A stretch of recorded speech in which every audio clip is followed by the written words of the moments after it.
All praise to the Most High. How you brothers doing this Sabbath? It's good to see you. I see a lot of y'all came from across town.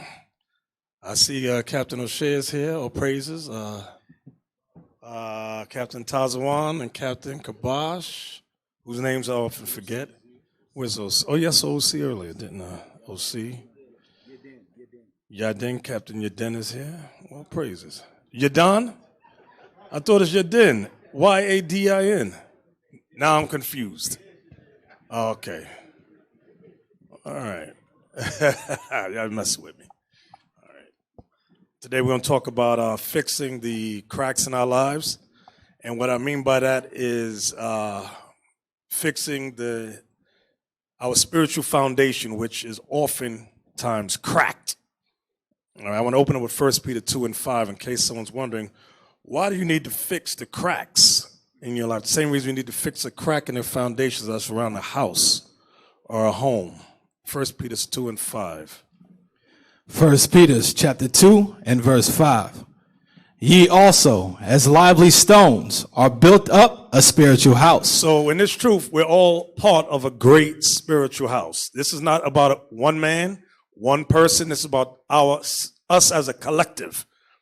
Each one representing a brick. Each one representing some part of the great house that God is building. And this house represents the nation of Israel. Read it again. Ye also, as lively stones. And it's calling us lively because we were given the lively oracles of God. Okay? And when you have the lively oracles of God, it is to make us all extrovert in this truth. And that's for you introvert brothers. You brothers that, well, I'll deal with that in a few minutes. Read it again. Ye also, as lively stones, are built up a spiritual house, and holy priesthood. We are a holy priesthood in this truth. Go ahead.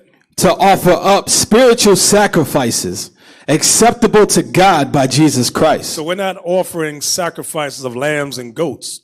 On the contrary, we're offering up spiritual sacrifices, okay, which is acceptable to God. Give me Ephesians 2 and 20, please. Ephesians chapter 2 and verse 20.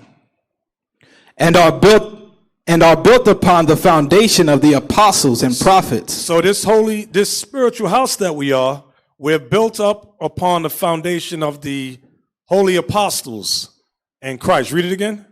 And are built upon the foundation of the apostles and prophets. So the foundation is what I want y'all to see. What is still comparing us to a house. Okay, and the foundation of the holy apostles. Go ahead. Jesus Christ himself being the chief cornerstone. And Jesus Christ himself being the chief cornerstone, meaning he's the leader. He's the commander in chief. All right. Was that it? Yes, sir. From there, give me 1 Corinthians 3:12. 1 Corinthians chapter 3 and verse 12. Now, if any man build upon this foundation gold. If any man build upon this foundation, the foundation is the foundation of the holy apostles and Christ being the chief cornerstone. Read it again.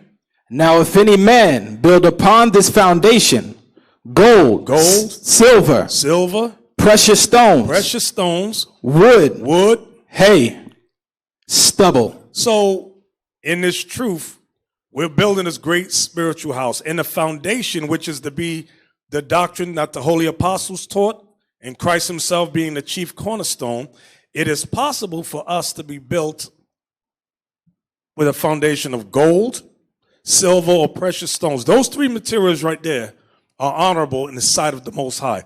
Those three minerals is what God is looking for in this truth. And believe it or not, those are the men and women who are keeping and teaching the commandments. Those brothers and sisters who understand the fruits of the Spirit opposed to the works of the flesh. Read on. Every man's work shall be made manifest. No, go back to 12. Verse 12. Now if any man build upon this foundation gold, silver, precious stones, wood, hay, stubble. Now those three represent the works of the flesh. Okay, those are men and women who are in this truth but are not really in this truth. They will make excuses. Like it says in Sirach 32:7, a sinful man will not be reproved, but finds an excuse according to his will. So that's the wood, the hay, and the stubble. They find everything to go against the commandments. They may appear to be keeping them, but inside, when the trial and test comes their way, they always fail the test. Go ahead. Every man's work shall be made manifest. All of our work's going to be made manifest. Every man, every woman will be tried, will be tested, will be tempted in this truth. Everybody. There's no way around it. So every man's work shall be made manifest, whether it's gold, silver, precious stones, wood, hay, and stubble. Go ahead. For the day shall declare it, because it shall be revealed by fire. Right. So that day shall declare it is the day of temptation, the day of your trial. Okay, and that's what that fire represents also. It ain't so much a literal fire, but that spiritual fire of testing, of temptation, of trial. And sometimes you could be in this truth 3, 4, 5, 6, 7 years, and you have a Johnny-go-lucky life. Everything's good, but then there's that one day that sneaks up on you that you least suspected. Go ahead. And the fire shall try every man's work of what sort it is. And God's going to find out what sort of work you've been building in this spiritual house. Is it gold, silver, precious stone, or is it hay, wood, or stubble? The Lord's going to reveal it. Now let's go to Jeremiah 14 and verse 17. Jeremiah chapter 14 and verse 17. Jeremiah chapter 14 and verse 17. Therefore thou shalt say this word unto them, let mine eyes run down with tears night and day. So this is what the Lord says to tell Jeremiah, to tell the Israelites. Let tears run down our face day and night. Go ahead. And let them not cease. And let the tears not cease. We're to be in a mournful state. Go ahead. It's going to say why. For the virgin daughter of my people is broken with a great breach. For the virgin daughter of my people, which is the 12 tribes of Israel, is broken with a great breach. That's a crack.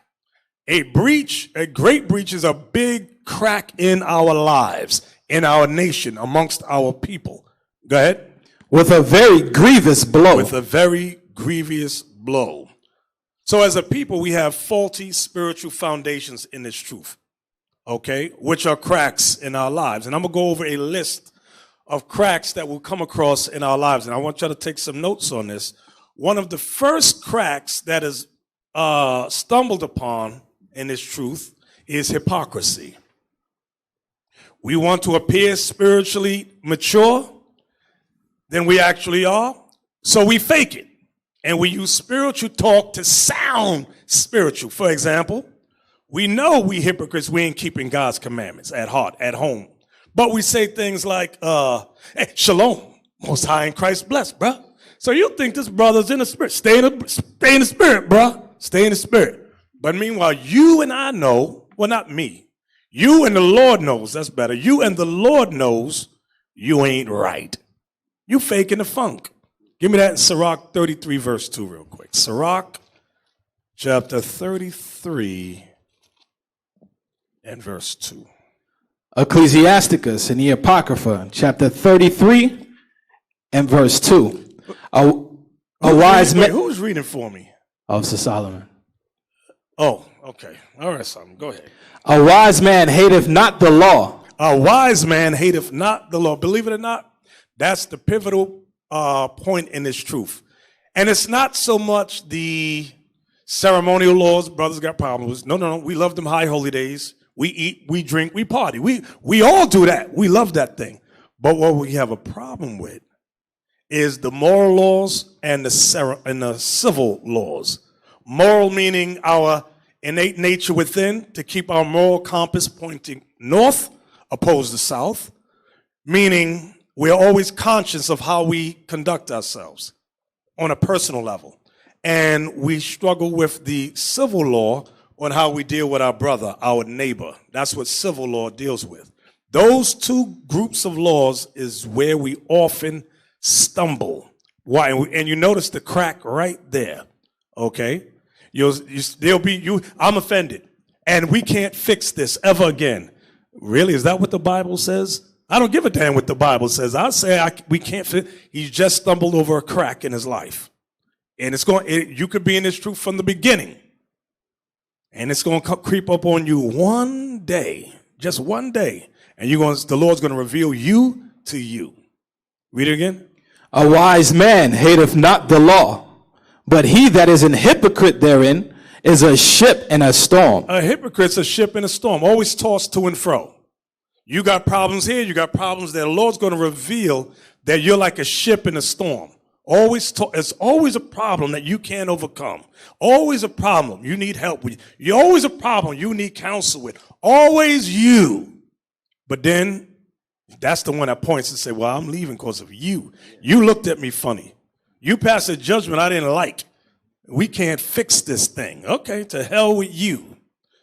Next one out of the cracks in our lives is demonic activity. I should have did this one last, but I'll just bring it out now. Demonic activity. I know what you talk about, voodoo? What do you mean demonic activity? What I mean by demonic activity as a crack. When you have a crack in the foundation in your house around the ground, snakes often crawl through those cracks in the foundations.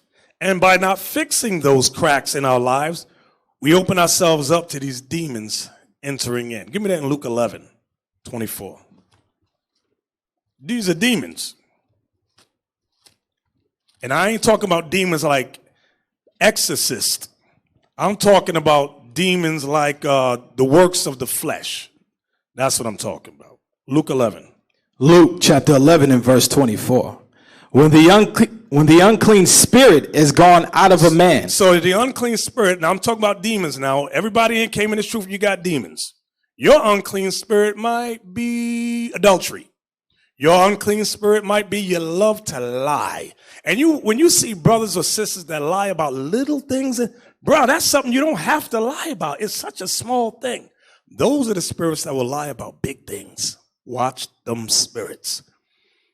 Next spirit or demon, give me another one. You got a thief. They like to steal. That's always been their niche. Stealing, covetousness. Okay, that spirit of hatred. Oh, here's another one. Women.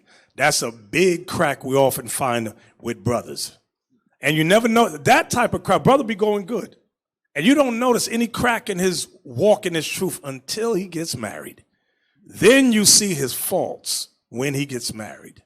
He can't overcome certain things at home with the woman. And you won't see it with him as a single brother. But when he get married, aha, you see that? You see that brother right there? There's his faults right there. Read that again.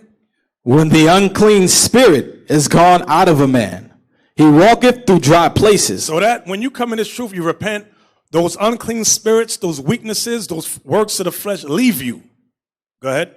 And those spirits wander through dry places, desert places. Go ahead. Seeking rest and finding none, he saith, I will return unto my house whence I came out. I'm going to go back to that brother or sister from whence I left. You're the house. Remember, you are part of this spiritual house. So them demons, them unclean spirits, say, I'm going to go pay my own boss a visit. Go ahead.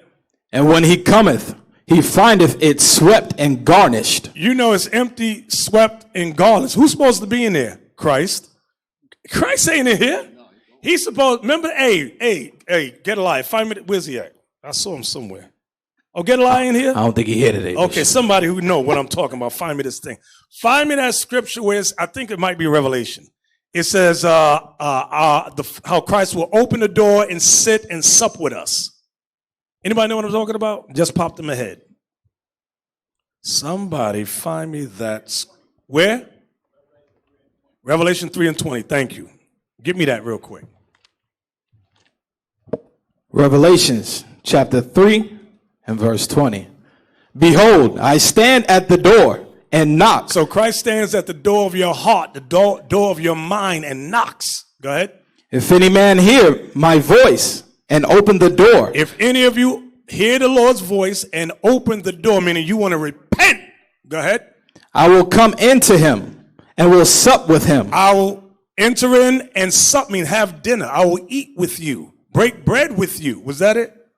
and he with me. And he with me. So now let's go back. So Christ is supposed to be in your spiritual house. When we go back to Luke 11:24, one more again. Verse 24. When the unclean spirit is gone out of a man, he walketh through dry places, seeking rest and finding none. He saith, I will return unto my house whence I came out. And when he cometh, he findeth it swept and garnished. He findeth it swept and garnished, meaning nobody's home. Christ ain't here. Go ahead. Then goeth he and taketh to him 7 other spirits. Now he gets more spirits, more demons. Go ahead. More wicked than himself. More wicked than himself. Go ahead. And they enter in and dwell there. And the last state of that man is worse than the first. That's why when you see brothers and sisters leave this truth, they're in a worse condition than when they came in. There's nobody that I have seen, maybe y'all might know, who has left this truth and their life was so successful. Things is going good. Life is grand. Their spiritual walk is great. I've never seen it in 30 years. Never, ever, ever. But I know you might be that one. I'm gonna try. I'm leaving this truth. I need that carefree life once again. You'll see in these, and they end up turning into bums on Facebook, begging for money every other week, asking for this, asking for that. They'll have their heads covered, looking like damn Arabs, talking about buy my wife's song. Ain't nobody buying your wife's damn song. To hell with you and your wife. You see all kinds. One got a tattoo on her chest, doing videos with black lipstick on. I'm like, what the hell is this? And these were spirits when they were here, they were okay, they were good. Marriages that were here, they was good. Then when they leave, you see multiple women entering in the house. They had one dude had another sister staying with him. He starts sleeping with her, having sex with the little girl. All manner of evil. That's what it means. Read 26 again. Verse 26. Then goeth he and taketh to him 7 other spirits more wicked than himself. And they enter in and dwell there. And the last state of that man is worse than the first. Yeah, I'm not going to tell nobody crack is bad. There's nothing wrong with crack. Or is it weed? There ain't nothing wrong with it. You can smoke it and suck it if you want. There's nothing wrong with it. These are them examples of demonic activity entering. The white man is not Esau, brother. See, the spirit, I had to leave the truth to gain understanding. Now I got it. See, praise the Lord. Bishop, when you're looking at these brothers, because they're not reading scriptures, Christ called you as a baby. You 5-year-old. And automatically Satan come over. You tell you, it's time to go. Some type of knowledge have to kick in. Some type of discern have to come over your head and say, you know what? Satan is calling me back in the world. Because your job is to control yourself. Humble yourself under the guidance of God. But no matter how much guidance you give these brothers, we become their enemy to them.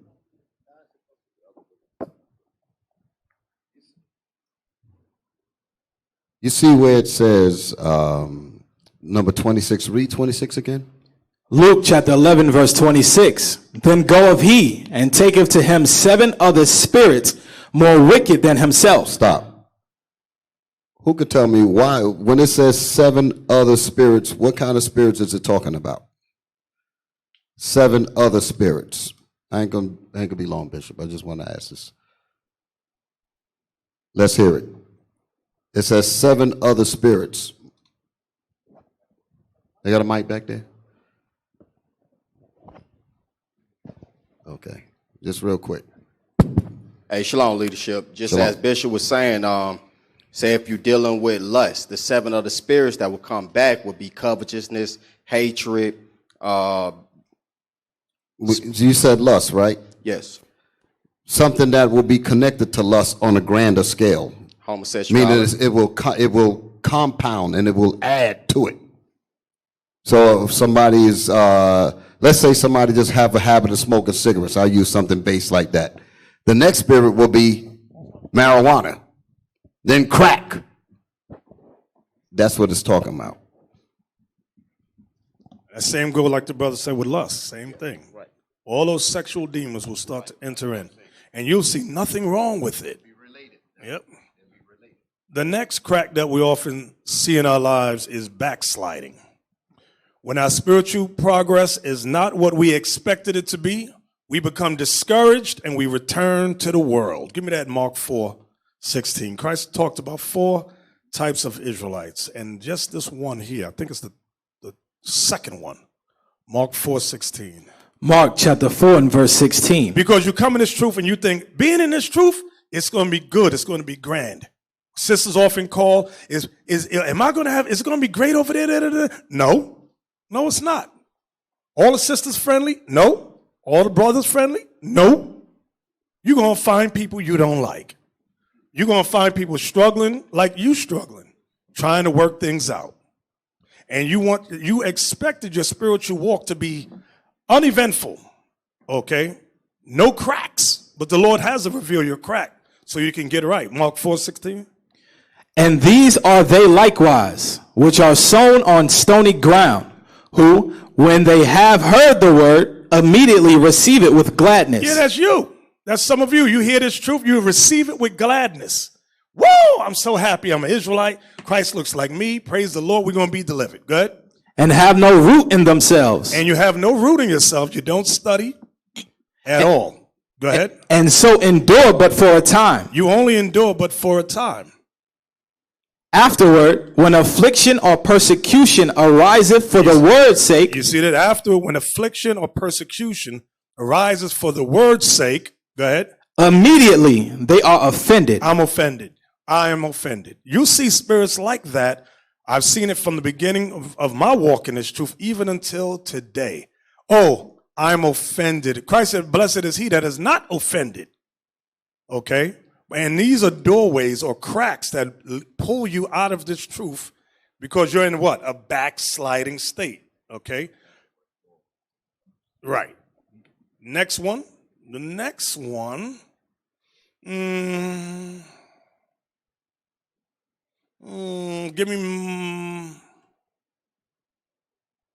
Give me Mark 4. We still in Mark 4. I want verse 18 and 19. But I'll say this regarding the next one.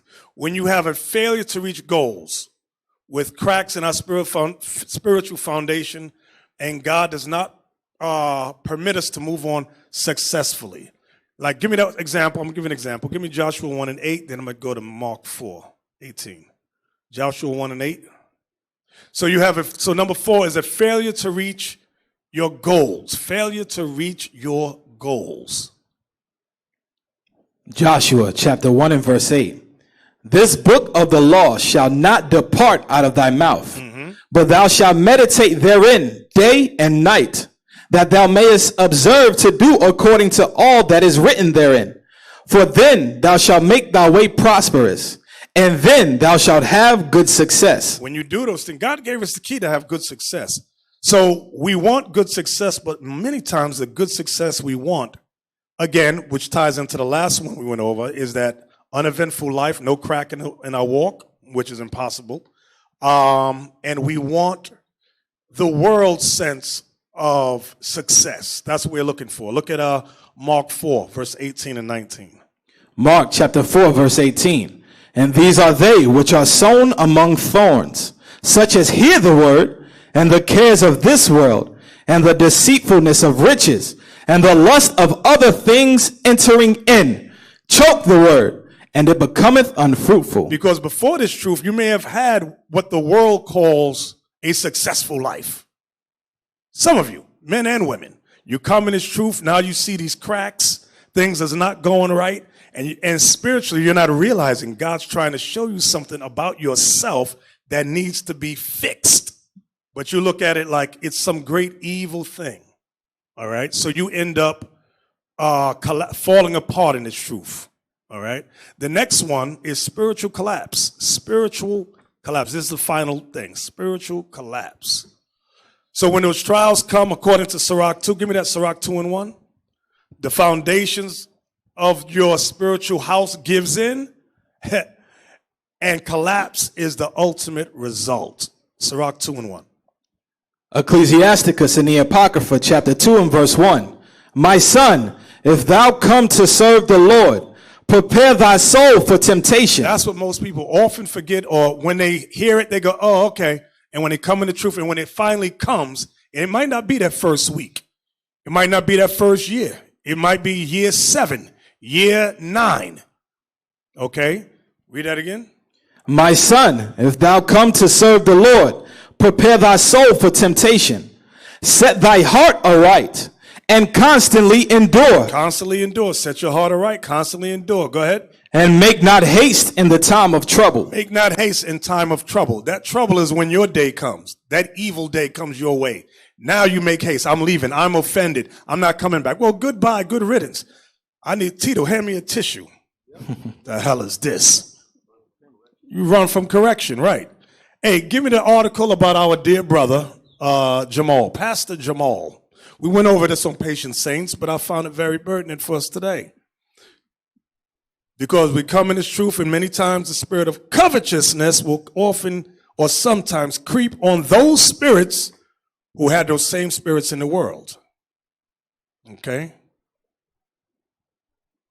Our dear brother, Jamal, fix it in Jesus' name. Here's an article with our brother, Jamal Bryant.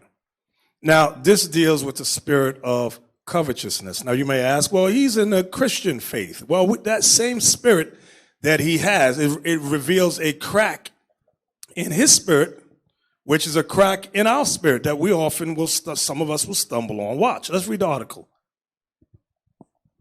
Read, Solomon, let's read that. This is an article posted by Flipboard.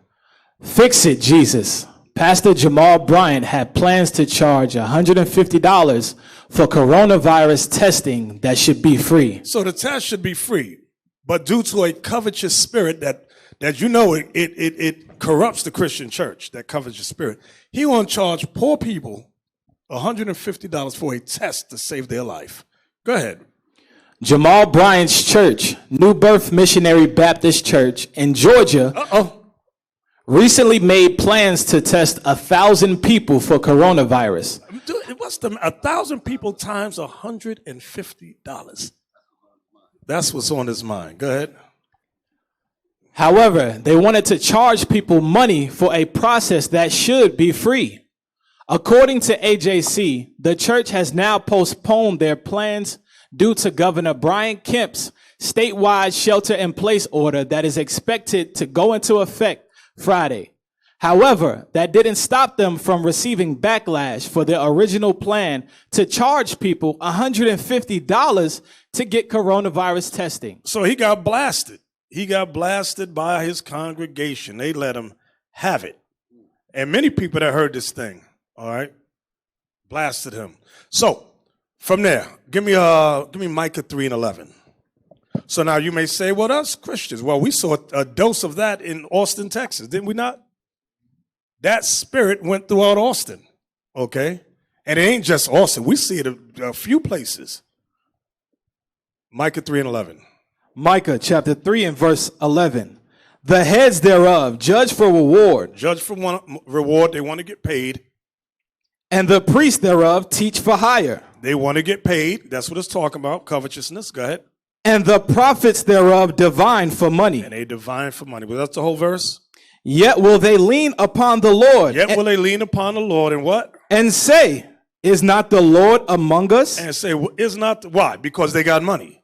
The Lord, look, isn't it obvious the Lord is among us because of the money? From there, give me Jeremiah 6:13. Jeremiah chapter 6 and verse 13. For from the least of them, the Israelites, even until the greatest of them, even unto the greatest of them, the high priest, the king, go ahead. Everyone is given to covetousness. Everyone is given to covetousness. Go ahead. And from the prophet, even until the priest, everyone dealeth falsely. So the Lord was letting Jeremiah know, from the greatest of the Israelites at that time to the least, everybody's covetous. He said, I see it there. And that's a spirit we have to recognize and check, because it is a crack in our spiritual walk. All right. From there, give me the Facebook article, the one on Facebook, IT team, the one about what are black people? Yeah, heard, this knucklehead. And these Christians, before you play it, These Christians with these covetous spirit, not only are they covetous, our people are simple as, I find more stupid, I'm trying to find some nice words, but they dumb as hell. Christians are dumb as, they don't know the Bible, don't want to know the Bible. When you show them the truth of the Bible, they hate the Bible. Watch our dear sister, a Christian, watch what she has to say about it. Click that. Okay, so this man right here tried to say that black people are the true Israelites, right? Okay, so if the black people are the true Israelites and white people are derived from Europe, Europe derives from Greek, Greek derives from Rome, Rome derives from Middle Eastern, which Middle Eastern is Africa, so that means we're all the same, and that means that we, oh my God, are hypocrites. You're a hypocrite. Do your knowledge before you speak it, baby boy. All of us are the same, so why are we putting each other down? That's a dummy right there. And Rome, and she said, what she say? Greeks come from Rome? Yeah. Greeks do not come from Rome. She's a dummy. And there is no Middle East. Esau made that up in the late 1800s. Do your knowledge, baby girl, dummy. I hate dumb Christians. They just make my stomach turn because they think they know something. That's like Christianity's like an offspring of jailhouse knowledge. You know what I'm saying? Yes, sir. Yes, sir. What are you gonna say? Hey, if we're all the same, why is black people in the ghetto? Yeah. Why she got that thing on her head? What the hell was that? I tell you, give me Jeremiah 4:22. I know some of y'all right now say, "Oh, he's mean." What? Why is the coronavirus dealing pretty much with jacking up black people? That's her. She need to deal with that. You know. Jeremiah chapter 4 and verse 22. For my people is foolish. They have not known me. They are sottish children. Hey, can we look that word up, sottish? Can we look that up, sottish? Go to Google, and just look up sottish. I know, because I said she's dumb. I said Christianity is dumb and stupid. Oh, you're mean. That's not the spirit of Christ. Okay. Sottish. Look, so y'all see what that word means? It says drunken, also doltish, stupid. Do y'all see that? Yes, sir. God is calling our people stupid. So because he wrote it in the word Negroes don't generally use, they don't think it's that insulting, but it's very insulting once you sit down and do your knowledge, boo. You find out God called our people stupid as hell. Everybody ain't the same. The white man's the devil, the Bible speaks of. That's right.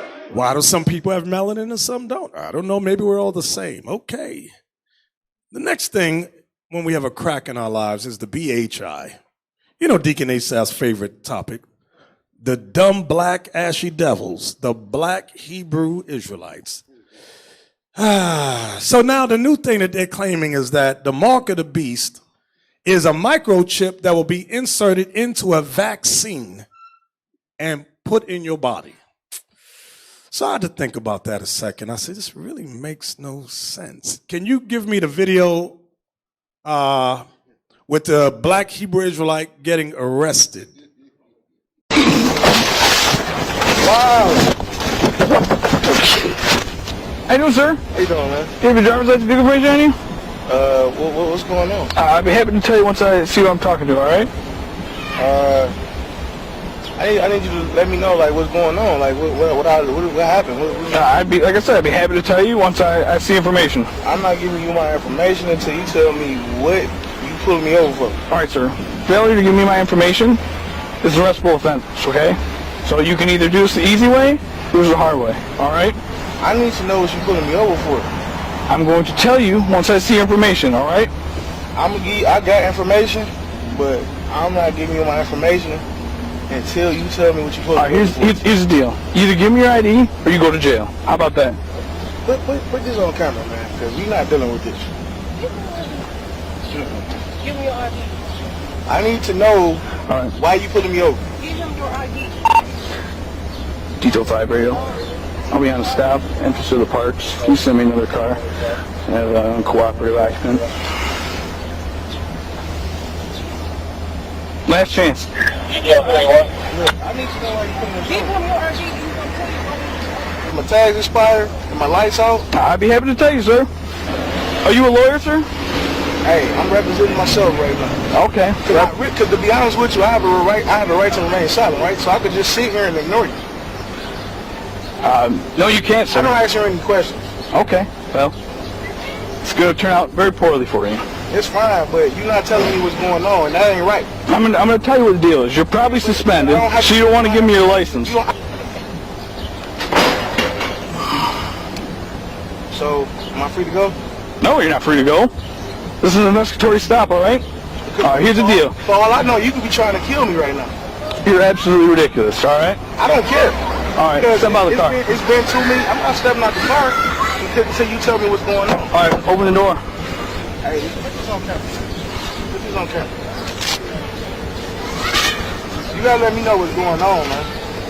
You're not going there. You're going to jail is what's going on. For what? For what? You ain't... What charges? On what charges?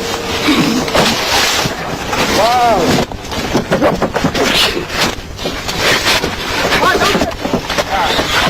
Get out of the car now. Yo, my shit, get out of Get it. Yo, my shit, get out of Yo, my shit, get out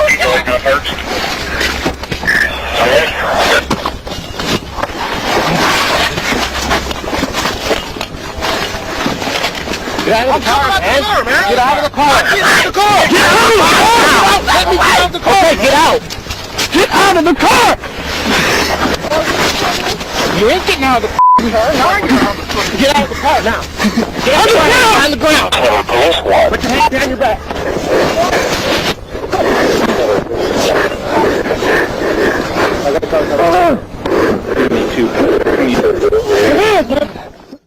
When the cops pull you over, there is no such a thing. You don't want to give no ID.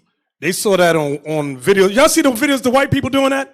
We're not the tell a Christian said we're not the same. I don't know what's wrong with you, man. You get pulled over, the first thing you do is make sure your driver license and your registration card is at the window. All this thing, I can just sit here.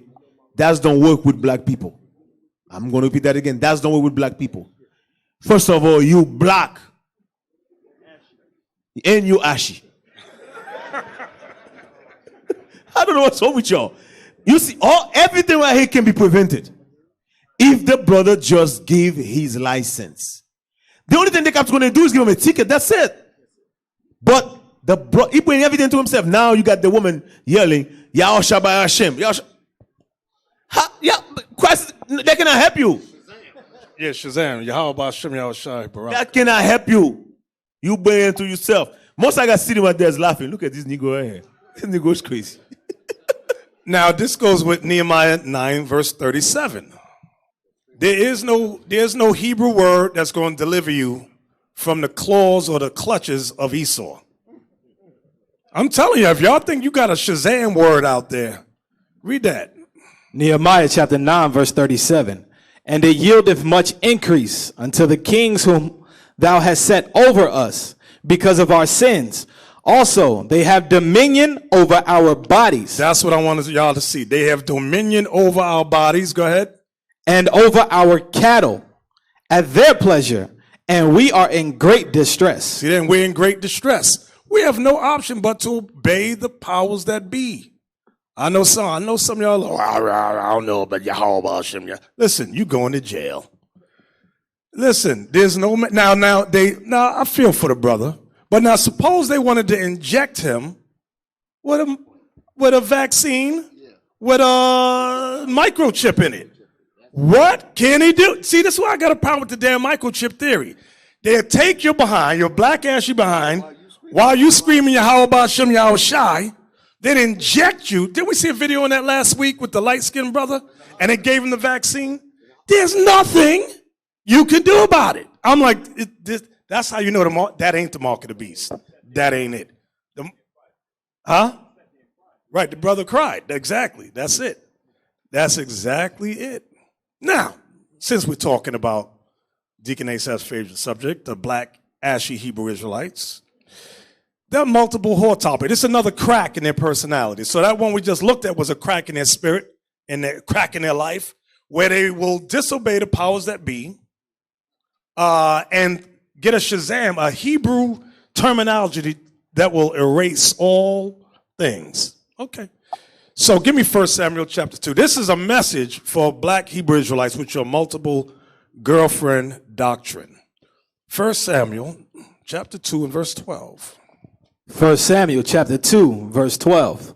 Now the sons of Eli. The sons of Eli, go ahead. Were sons of Belial. Meaning they was wicked as hell. Go ahead. Was that it? They knew not the Lord. They didn't know the Lord. Now let's see the characteristics of the son. Eli was the high priest. He had sons. It said his sons did not know the Lord. It's not that he didn't teach them. They rejected the teachings of the scriptures. Watch this. Watch what they did. Jump on down to verse 22. Verse 22. Now Eli was very old and heard all that his sons did unto all Israel. What did his sons do? His black Hebrew Israelite sons do? And how they lay with the women that assembled at the door of the tabernacle of the congregation. They was having sex with all the women that was coming to the congregation, coming to the sanctuary. These dudes was having sex, and most sex. Go ahead. And he said unto them, why do ye such things? For I hear of your evil dealings by all this people. Wait a minute. Why isn't it evil? Why isn't that not their wives? Why isn't it, Daddy, these are multiple wives? Why is that not the issue?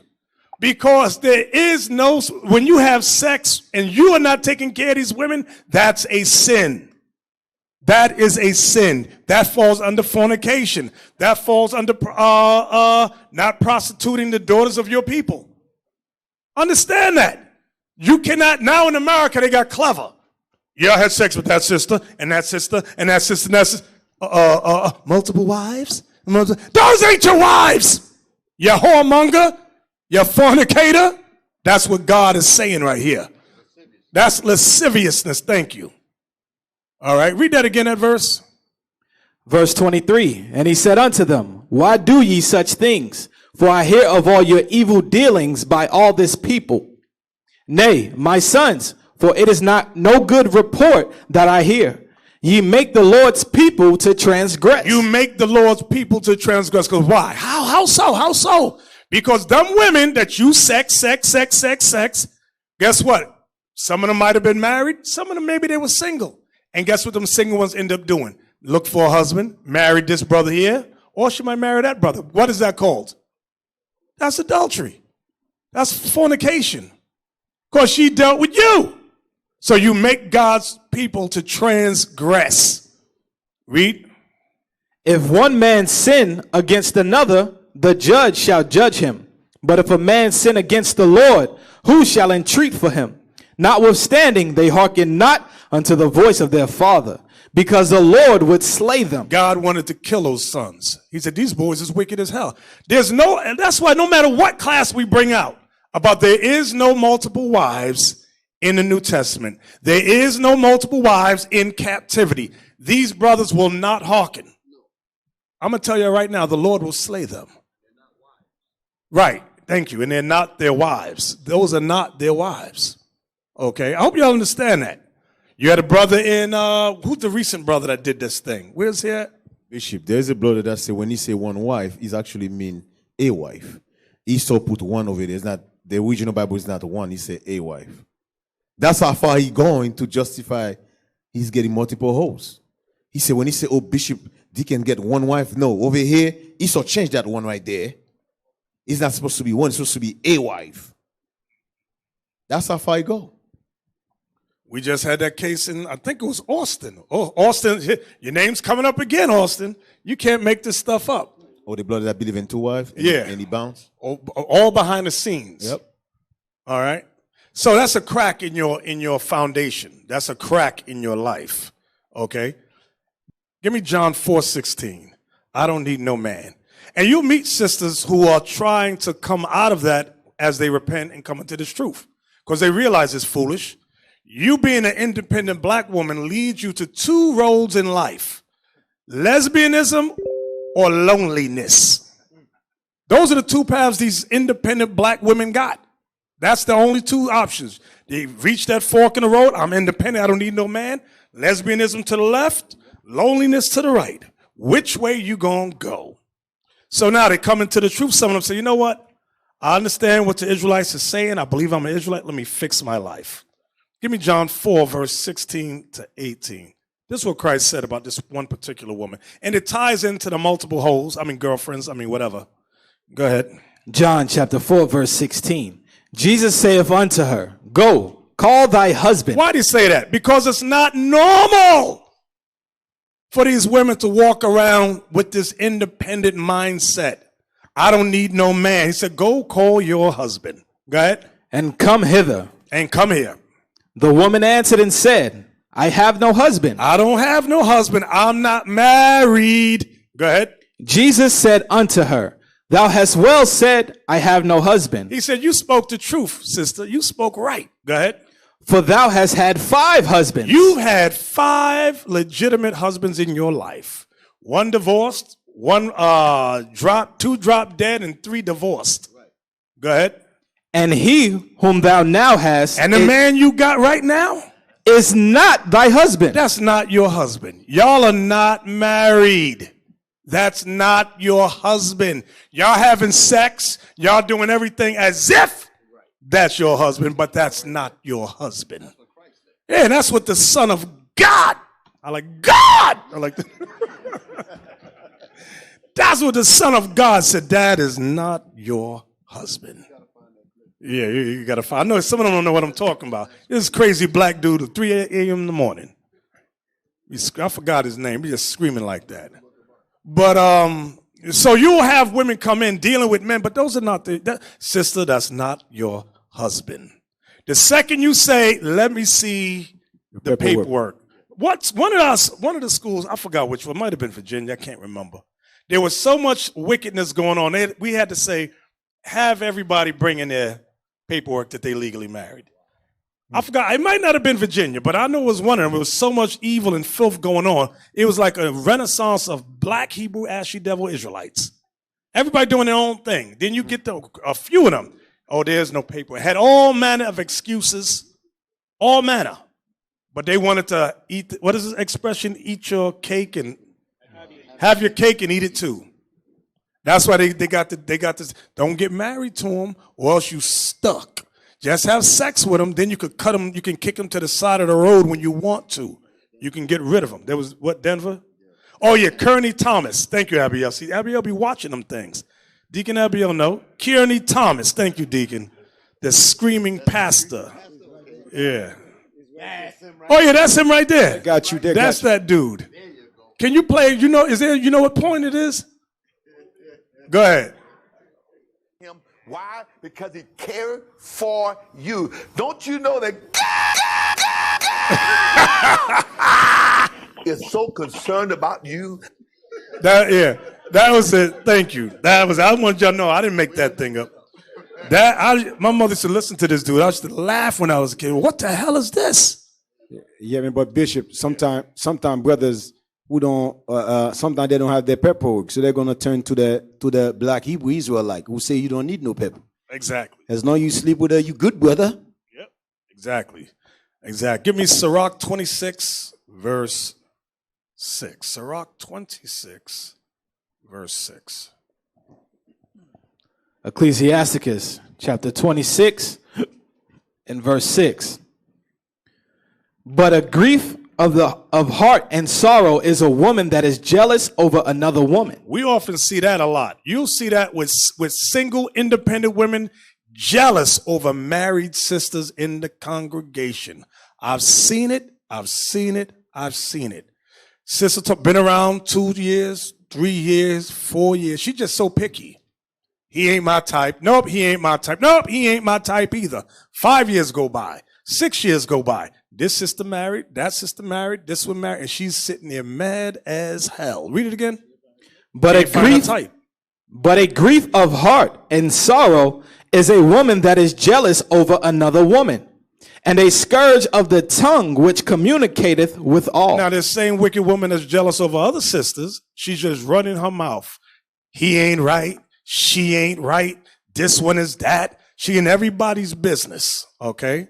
This is those independent women, and they end up growing old and lonely or lesbian. It's only them 2 roads to go. That's it. Give me Isaiah 3 and 12. Because the Bible talks about the independent, self-made black woman.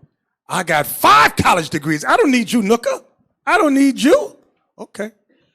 Isaiah chapter 3 and verse 12. As for my people, children are their oppressors. These children are those cute little badass kids. Excuse my French. Go ahead. And women rule over them. And this is the problem. That is the women rule over them. Go ahead. O my people, they which lead thee, the woman, cause thee to err. Where's the woman going to lead you? Back to white society. We need the American dream. The American dream is a nightmare. You can only see it when you sleep. You got to go back to sleep. Then you see the American dream. Bishop, you see that scripture? Said children are the oppressors. Uh-huh. You guys ever think about what happened to the crack babies? What happened to the crack babies back in the 70s, 80s, early 90s? Those are the kids back then. Those are the kids we was talking about the other day you call bastard kids. Kids that grew up without a father in the house, was raised by a woman. These kids, that's why they're in the gang, because a lot of them say they joined the gang because it's their family, because they got a father figure in there. Those are those bastard kids. Bishop was talking about. I know some sisters got mad the other day, last week, when we was talking about that, last Sunday class. But those are the kids that grow up without a father. Because God never make it for a woman talk about, I'm independent, I don't need a man. That's not in the Bible. God always, from the beginning, God created marriage. That's why we say this little boy growing up, being in a gang, become homosexual, because raised up by these women. And these women, they want to always, oh, leave him alone. Oh, you're too rough with him. Shut up. You ain't going to break him. He's a man. He's a little boy. You're not going to break him. This little boy grew up being feminine because these women talking about, oh, you too rough with him. Listen. God never made it for you to raise up this boy by yourself, because you cannot, a woman cannot raise a man. And remember growing up, I don't know, y'all, you get in a fight, you come home crying, and your father would not let you in the house. You go right back out there, and you beat his behind. You go right back out there, or you ain't coming back in. That's how we was raised. You better do something. You ain't just going to run and come home crying. And then you get the woman, oh, no, you're being too rough on him. And these boys, watch. Let me show you that. Look at verse 12. You see that part where it says, as for my people, children are their oppressors? Yes, sir. Look at the precept in verse 4 and 5 to show you who these children are. Isaiah chapter 3, verse 4. And I will give children to be their princes, and babes shall rule over them. And the people shall be oppressed, every one by another, and every one by his neighbor. The child shall behave himself proudly against the ancient. Meaning disrespect the older ones. Go ahead. And the base against the honorable. And the base children, that's them bastard kids whose daddy left them, daddy didn't want them. They will go against the honorable people amongst us. This is what God has prophesied for our people. You tell it, the boy never did a push-up in his life. He cried, go do some damn push-ups in the corner, boy. Say it with your chest when you talk to me. Here come the woman. Oh, you're being too rough on him. What do you want, a little girly boy with high heel shoes? No, that ain't what I want. Well, shut the hell up.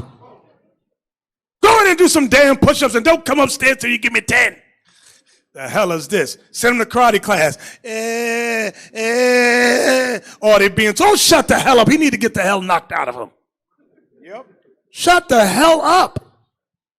Just dumb. You got that all throughout IUIC. I've seen it. They watching right now. Got so much to say. Read Isaiah 3 and 12 again. Isaiah chapter 3 and verse 12. As for my people, children are their oppressors, and women rule over them. O my people, they which lead thee cause thee to err. They which lead thee cause thee to err. That's the woman. Go ahead. And destroy the way of thy path. And the woman will destroy your life. She'll lead you right back to captivity. She'll lead you right back to white society. This is the way to go. Simple as hell. Now, give me the next video called Diary of a Tired Nigga.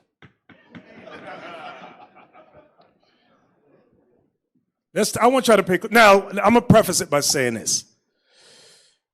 Before we play, because I know people get stupid, especially there's some sisters that'll watch this, and she'll look for the non-message to be the message. That's how dumb some of them are. Yeah, she's going to look for a reason to be angry. Give me a Tobit 4 about interracial. Y'all know what I mean? Tobit 4 and 10 or Tobit 4. Yeah, Tobit 4 and 10, I think. Something like that. 12, is it? Yes. Tobit chapter 4 and verse 12.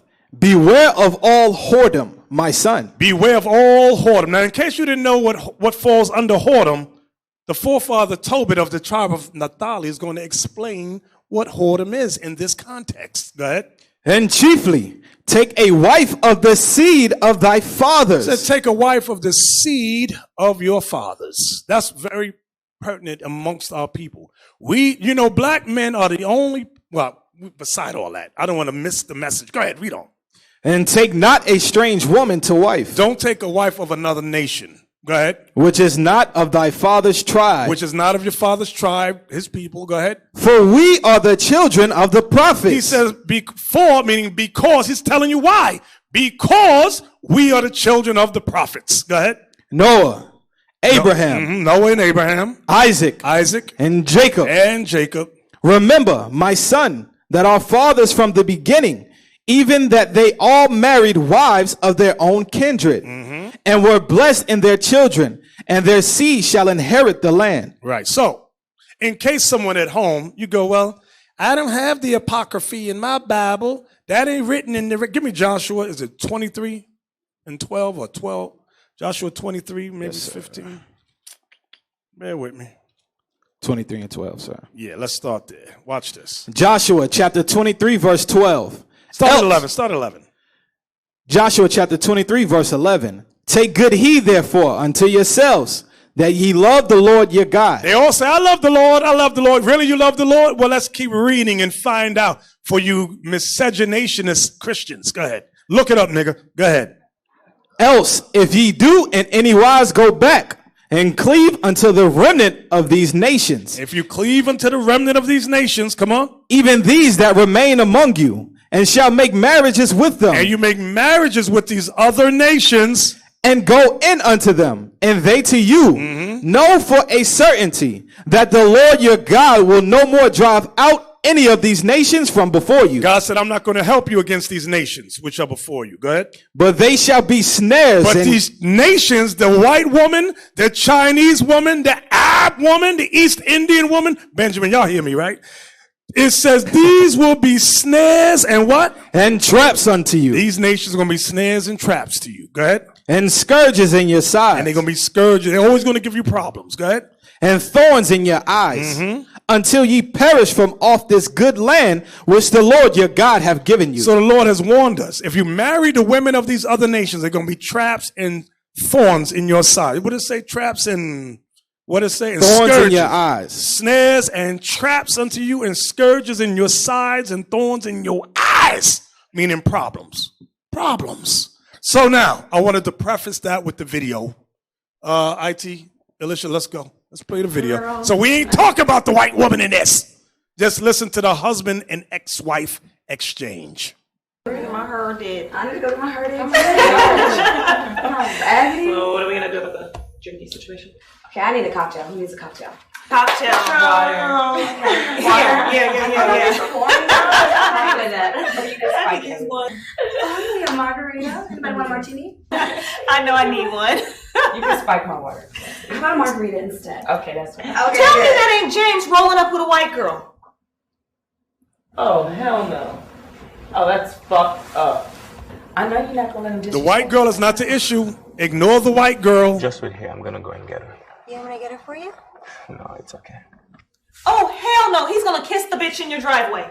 Oh, no. Now that's really fucked up. He only brought her over here to piss you off.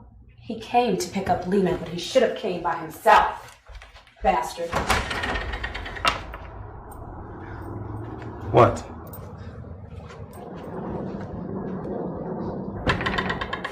What? What's up with the white chick? What does that have to do with me picking up Lena? Is she ready? You weak punk. You had to go and get a white girl? What's wrong? You couldn't find a sister that would lay down and let you walk over her?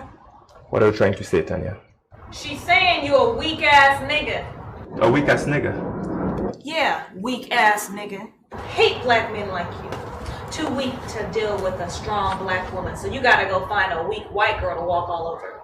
And spend her nights with your dick in her mouth. Tell him, girl. Weak black man, huh? Say, Butcher, do you have a man right now? No, I'm tired of you weak ass niggas. And you, Linda? No. What about you, Joy? Yeah, white man. A white man?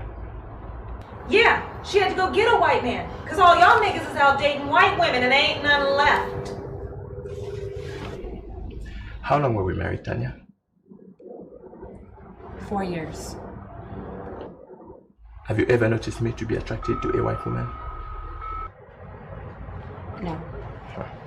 And how long you know me before we got married? 3 years.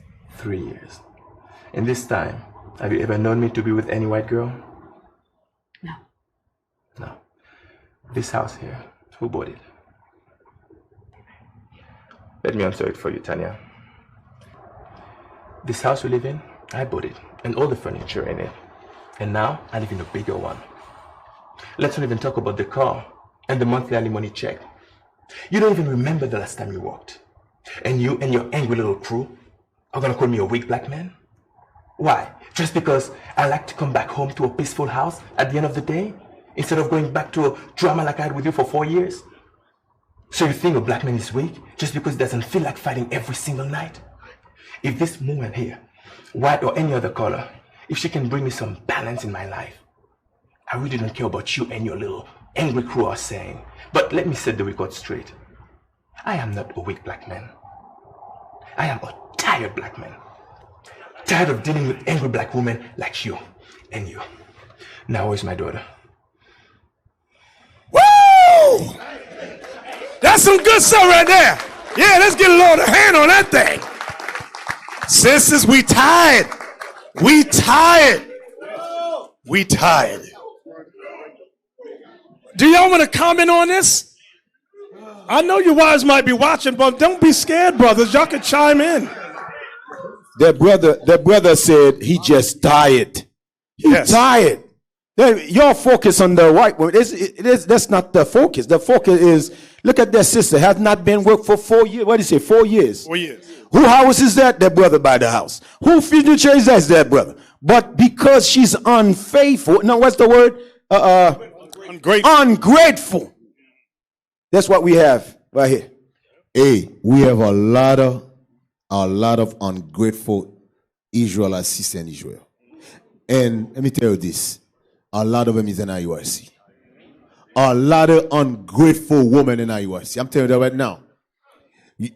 And because we got situation where the sister is calling the husband a bitch ass nigga. That's the house he paid for it. He put food on the table. He paid for the furnitures. The car she's driving, he paid for it. All she do is sit in her black ashy behind, eating bonbon and running her damn mouth and calling him, got the nerve to call himself a bitch ass nigga inside his house. Inside his house. Those are those women right there. That's the women you just look at right there. Ungrateful bitches. There you go. Wow. Wow. Yeah, because I want these brothers. In Atlanta, there is no filter. You know what I'm saying? I want you. Your sister there, you're gonna get it, or you're gonna go back in the world. Mm-hmm. If I was you, I get it and change my way of life and do better, man. Brothers is tired right now. Wow. And they always got a crew of angry little troglodytes.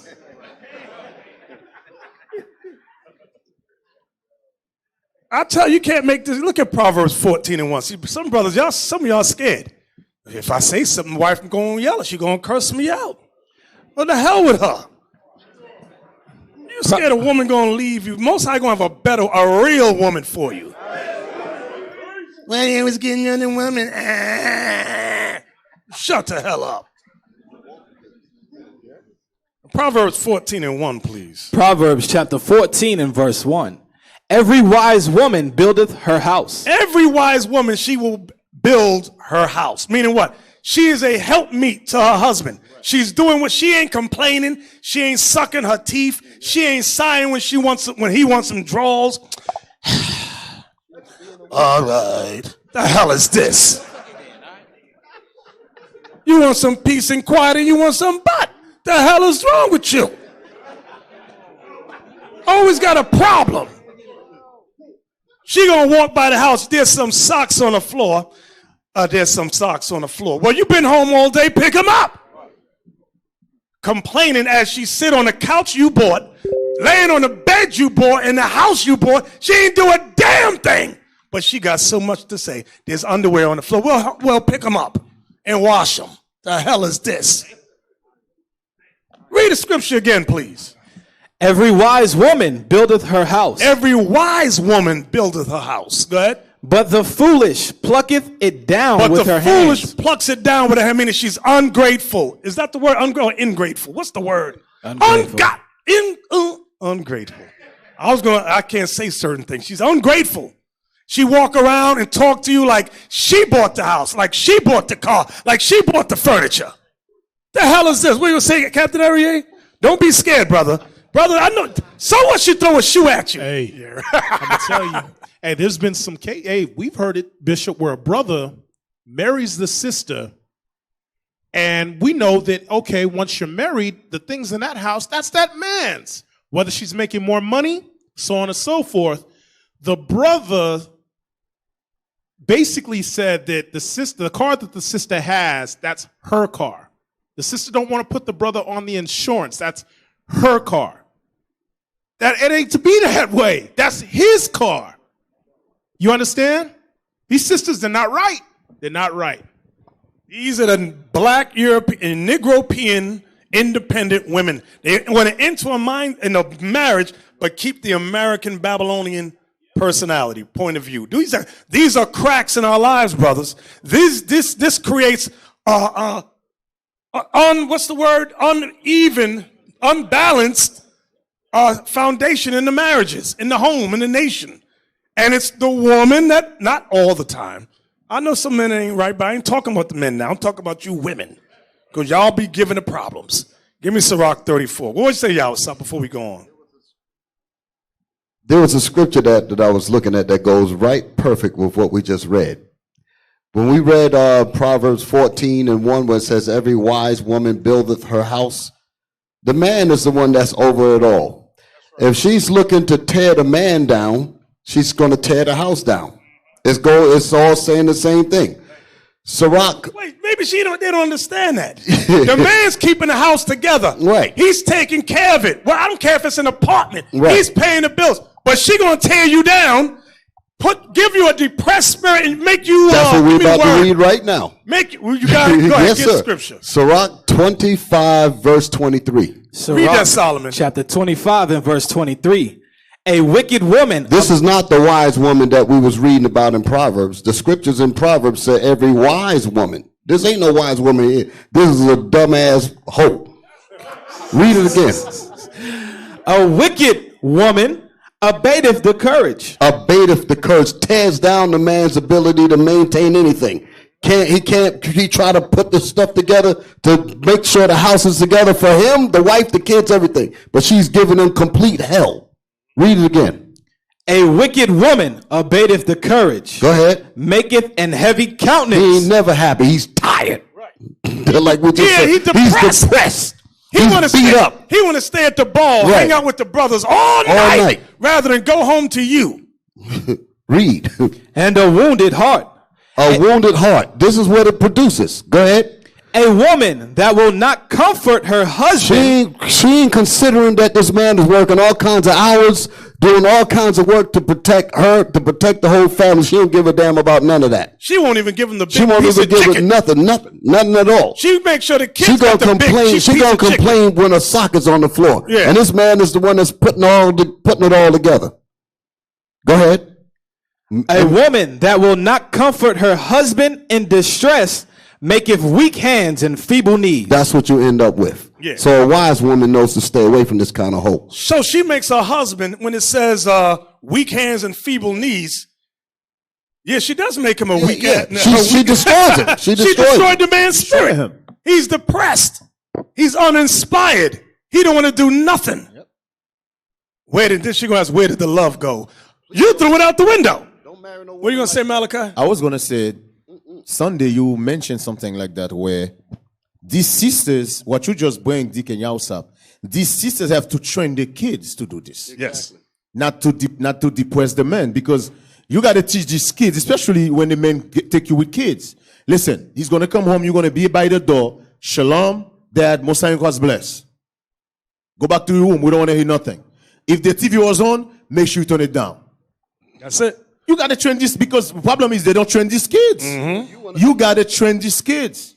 Yeah, you taking care of another man's child, and he won't even give you the honor and respect of calling you dad. He gonna call you, like Bernie Mac said, him downstairs. The hell is this? Shalom him downstairs. Him downstairs. You better train them little kids, hug their new father, hug him, kiss him, salute him, and respect him. But these Negro-European, American-minded women, no. The child pulling a knife on the father, cursing the father out, and he's paying all the bills. You can't make this stuff up. Yeah, man. Then when their little kids tell you why, make sure you tell the little kids, I was lost, now I'm found.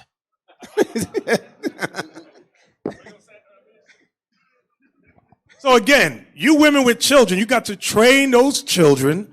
When you get into a new marriage, well, a man who's going to take care of somebody else's kids and make them his own, train them little children, chilling. You better love that man. When he come home, you greet him at the door. You hug him, you salute him. Whatever he needs, you do. If he asks you to go in your room and sit down, then go in your room. That's it. Train these children the way they should go. And when they're old, they will not depart. But these women won't do it. Because some of the problems y'all got, they come back, he don't love my child. He don't love my child. What do you mean? He's taking care of everything and making sure that child is provided for. Right. What the other man didn't do. Yet you're going to complain about him and say he don't love him. Because he said, do some push-ups. Right. He stepped in. He has to step in another man's shoes that was supposed to be handling the business. That's a great honor. He's following the scriptures for sure. Taking care of the fatherless, because the quote unquote real father left. That's right. He stepped in and took care of that. That man's supposed to be getting the honor above everything. Mm-hmm. Any man can take care of his own kids. You ain't supposed to be getting no accolades or that. That's right. Think about that. You want some accolades for taking care of your own children that you produced. Congratulate me for taking care of my own kids. You need the hell slapped out of you. Somebody that come in and take care of kids that he didn't produce. That's the man you give some honor to. The hell is wrong with this dad? It's like the whole world is on crack. Go ahead, man. Give me Sirach 34:23. Ecclesiasticus chapter 34 and verse 23. When one buildeth and another pulleth down, what profit have they then but labor? Read it again.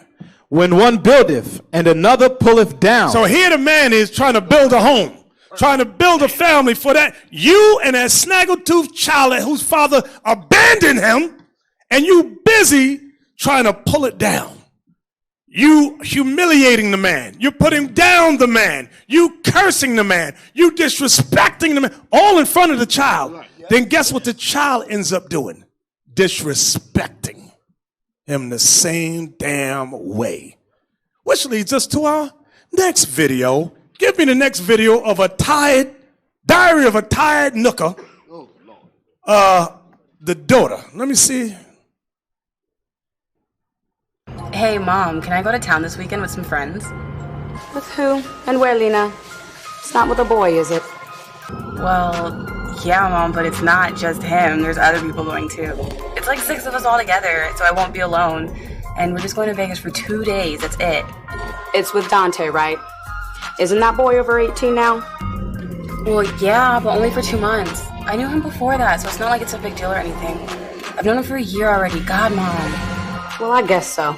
But you better call your father to get the money that you need, because I'm not giving you mine. He's the dang bank.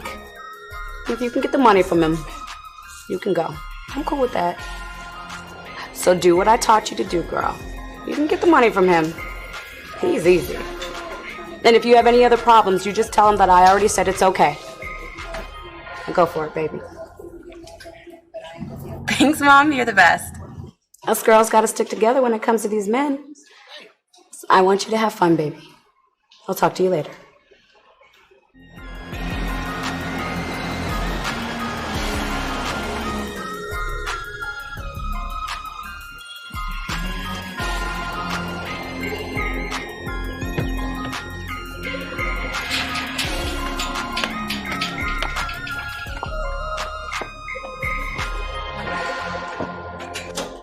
Dad, are you home? Over here, Lena. Oh, Dad, this weekend I'm going out with a few friends. So can you put a little extra cash on my debit card? Plus, I want to do a little shopping for a few things, so make sure you make it a lot. Hello, Lena. That's not the way you ask for things. You don't come here and order up money from me like that. How about a proper greeting? Hi. Right, you are my father. Like I really need one. God, okay, Dad, hi. Who do you think you are talking to me like this? Like what, Dad? What's really gonna happen? You don't control me any more than you did my mother. Lena, you are my daughter, and I won't tolerate this disrespect. I mean it. Really? Or, you know what, Dad? You're such a little bitch. Just like Mom always says you are. A bitch? I'm a bitch. No, Lena, I'm not a bitch. I'm a man. I'm the man who provided everything you ever had, while your mother did nothing your entire life. I'm that man who bought you that brand new car you're driving. I'm the same man who put money aside for your college education. Look at me. Look at me, Lena. I'm that man who has always been part of your life, even though your mother tried to keep me out of your life. I'm the man who loved you ever since you were born. I even cut the cord that separated you from your mother. I even loved your mother. It doesn't matter how much she acted out until I couldn't take it no more. But above all, I am your father, Lena. Until you learn how to respect me as such, you're going to get out of this house and go back to that angry woman you were born from. Get out of this house!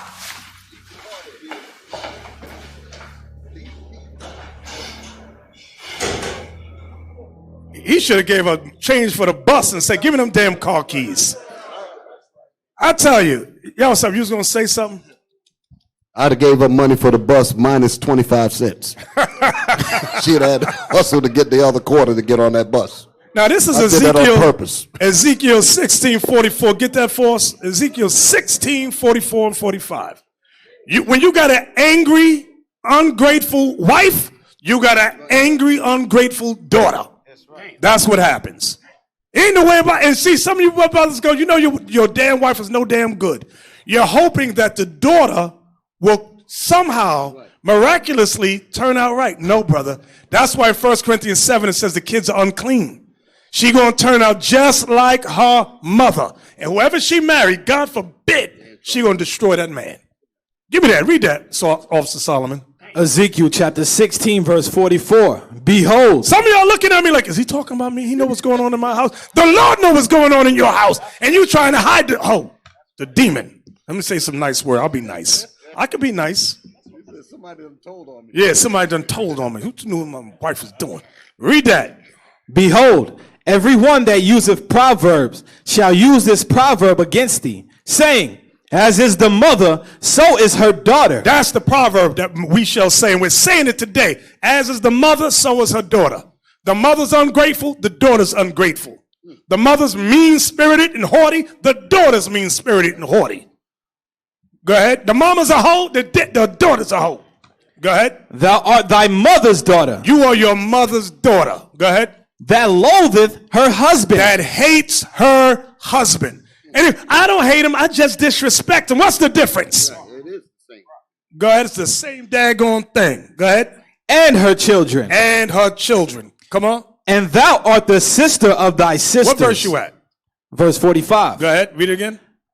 Thou art thy mother's daughter that loatheth. 45. Yes, sir. Oh, okay. And thou art the sister of thy sisters. Right, because you think Northern Kingdom is any much better. Go ahead.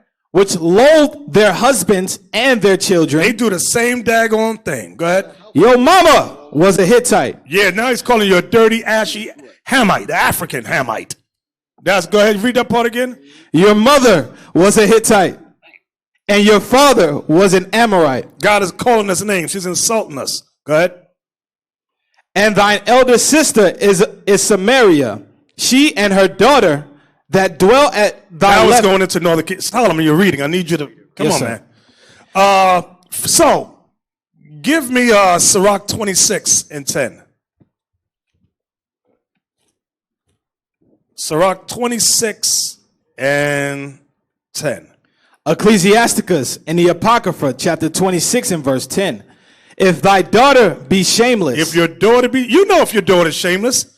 Hey, where's that scripture in Proverbs where it says, even a child shall be known by their doings? Find me that before we read on.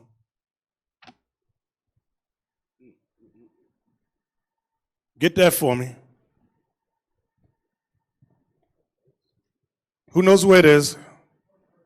Proverbs 20:11, read that.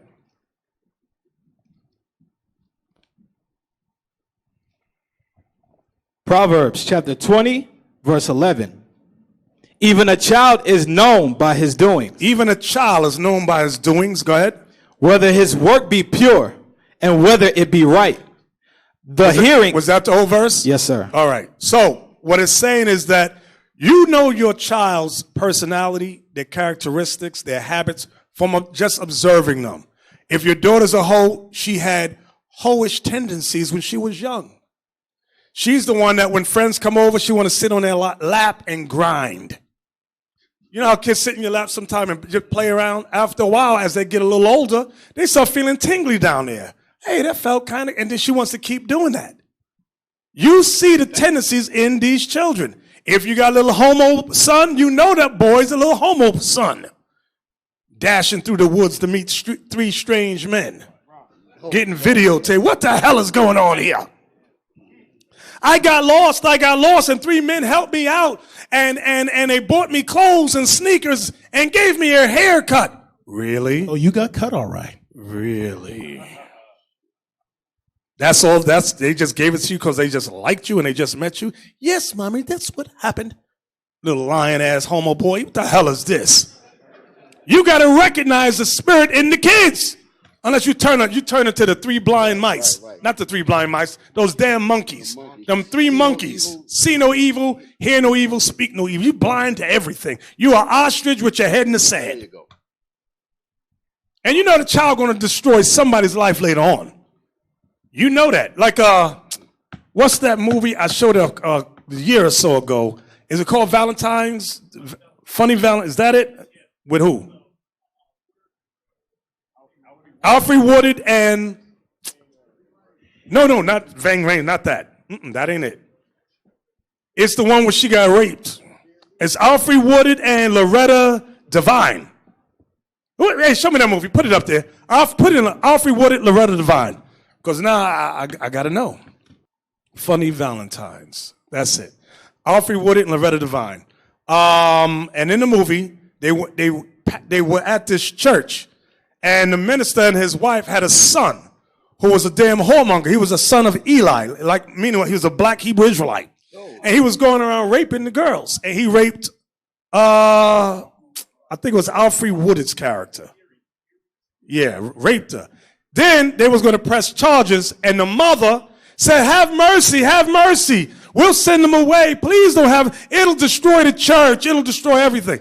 So they decided to go along with that and they let the boy go down south, further south. The Negro came back at the age of 25 and was doing it all over again. You can't make this stuff up. These children are not rehabilitated. You ain't done nothing to help change the mind of the child, whether male or female. You got to take those necessary steps. You see the devil in your child. Where we at? Give me that, Sirach. Did we read Sirach 26 yet? No, sir. 26, 10 to 12. Ecclesiasticus in the Apocrypha, chapter 26 and verse 10. If thy daughter be shameless. So now you got to know the spirit of your child. You know she was shameless when she was young. Now you got to observe that character. You got to try to discipline that spirit as she's growing older. Go ahead. Keep her in straightly. It says, and if she's shameless, keep her in straightly. Don't let her wander the streets. Keep her in. Go ahead. Lest she abuse herself through overmuch liberty. Yeah, it's talking about sex. Lest she abuse herself through overmuch liberty. You give her liberty to do whatever she wants to do. Like that girl we saw. Right, like the girl we just saw. She talking smack to her father. And the mother says, do what I taught you. Right. The hell is this? Yes, what you taught her was to be disrespectful. Yep. So not only were you disrespectful to your husband, which is her father, she goes and disrespects the father too. Go ahead. Watch over an impudent eye, and marvel not if she trespass against thee. Why are you shocked if she disrespect you? Why are you shocked for? You seen she was a disrespectful child from the get-go, from when she was young. Go ahead. She will open her mouth as a thirsty traveler. Because this guy, I want to go out with some friends. Who is it, with Dante? Yeah, but Ma, I knew him for a long time. Yeah, she wants to go there and have sex. That's what she wants to do. Is boys going to be there? You ain't going. That's it. Go ahead. When he have found a fountain and drink of every water near her, by every hedge will she sit down. Wait, let me see something. I heard you say he. Yes, sir. The top of verse 12. Oh, yeah, right. Go ahead. By every hedge will she sit down and open her quiver against every arrow. Open her vagina against every penis. That's what it's saying right there. Her vagina is her quiver. The arrow is the penis. She will open it up for every Tom, Dick, and Harry, and Dick again. That's what she'll do, because she ain't right. And you get some of these women like that who come in IUIC. And that's why we say, don't jump on them as soon as they come through the door. Let them learn. Let them show to the Lord and to the people they can live a disciplined life. Let her prove herself. Okay? Give me that in Leviticus 19:29. Letting your daughter go out with friends and boys. The hell is this? Leviticus chapter 19, verse 29. Do not prostitute thy daughter to cause her to be a whore. When you allow her to go out with friends and there's a boy present, that's how that's a sign of prostituting her, because there's going to be sex. Okay? I don't know about maybe you. I don't know about these other millennials up here. Our parents had to know every friend that we went to hang out with, and would ask, is there going to be a girl there? Is there going to be little girls hanging out over there? These are questions they would ask, and then call up. How many of y'all know what I'm talking about? Some of y'all millennials, you're lying. They don't know. But some of y'all know what I'm talking about. They were called down there at Miss Ruckus's house, or whatever her name was. Who's going to be there? You know? But not today. Not today. All right, give me the next one of a tired nooker. The man's point of view. Wait, stop. Because right now women complain, why it got to be the man's point of view? Because we're men. We want to know the man's point of view. We've been hearing the damn woman's point of view all our lives. I'm hurt. I'm traumatized. I'm this. I'm that. The hell up. I want to hear what you got to say. We're tired. We are tired. We the ones getting shot down in the street and beat up and handcuffed. Not you. Maybe one out of 10 women will understand. Yeah. But the rest is men getting the hell beat out of them. Come on. Man, these women be blaming us for everything. Right. Man, they beat us up in the 90s with the movie.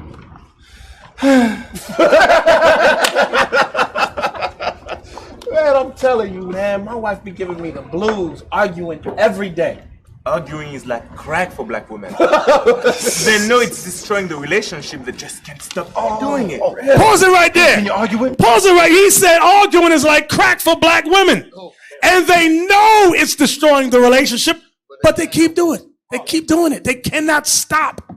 I know I'm destroying you. I know I'm destroying the house, but I just got to argue with you. I know it's 4. You just got on 4 in the morning. Here's another argument. Here's a bill. Here's this. This is wrong. And that's wrong. Everything's wrong. The hell is wrong with them? Go back a little bit. Go back a little bit. Then we getting on you. Go ahead. Man, I'm telling you, man, my wife be giving me the blues, arguing every day. Arguing is like crack for black women. They know it's destroying the relationship, they just can't stop doing it. Oh, hell. Hey, can you argue with me? I'll do anything. Oh, I just need to argue. I give you head. I just need a fix. I just need to argue. We can fight about the bills. We can argue about each other's mamas. Oh, God. Every day I come home. That is so true. That's true, A brother can't get through the front door. That's what I'm... Without her popping off in my ear all the time. Yeah, at least give you some dinner. Get your energy up before you get started, man. Speak on. You want to argue with me? Give me some butt. Argue with me all night long. I got I'm ready now. Well, how many of y'all know what they're talking about? Raise your hand and say aye. Aye. Yeah, 2 hands up and a foot. Give me that, Sirach 25:20. Ecclesiasticus chapter 25 and verse 20. You want a happy home, sister? Learn to be quiet. Learn to stop looking around for things to argue about. You've been home all day? Oh, you left a sock. Pick up the damn sock. Watch me get an email. Well, when I grew up, we were taught to pick up. I'll shut the hell up. Pick them up and wash them. Pick them up and wash them. Read that. Ecclesiasticus chapter 25 and verse 20.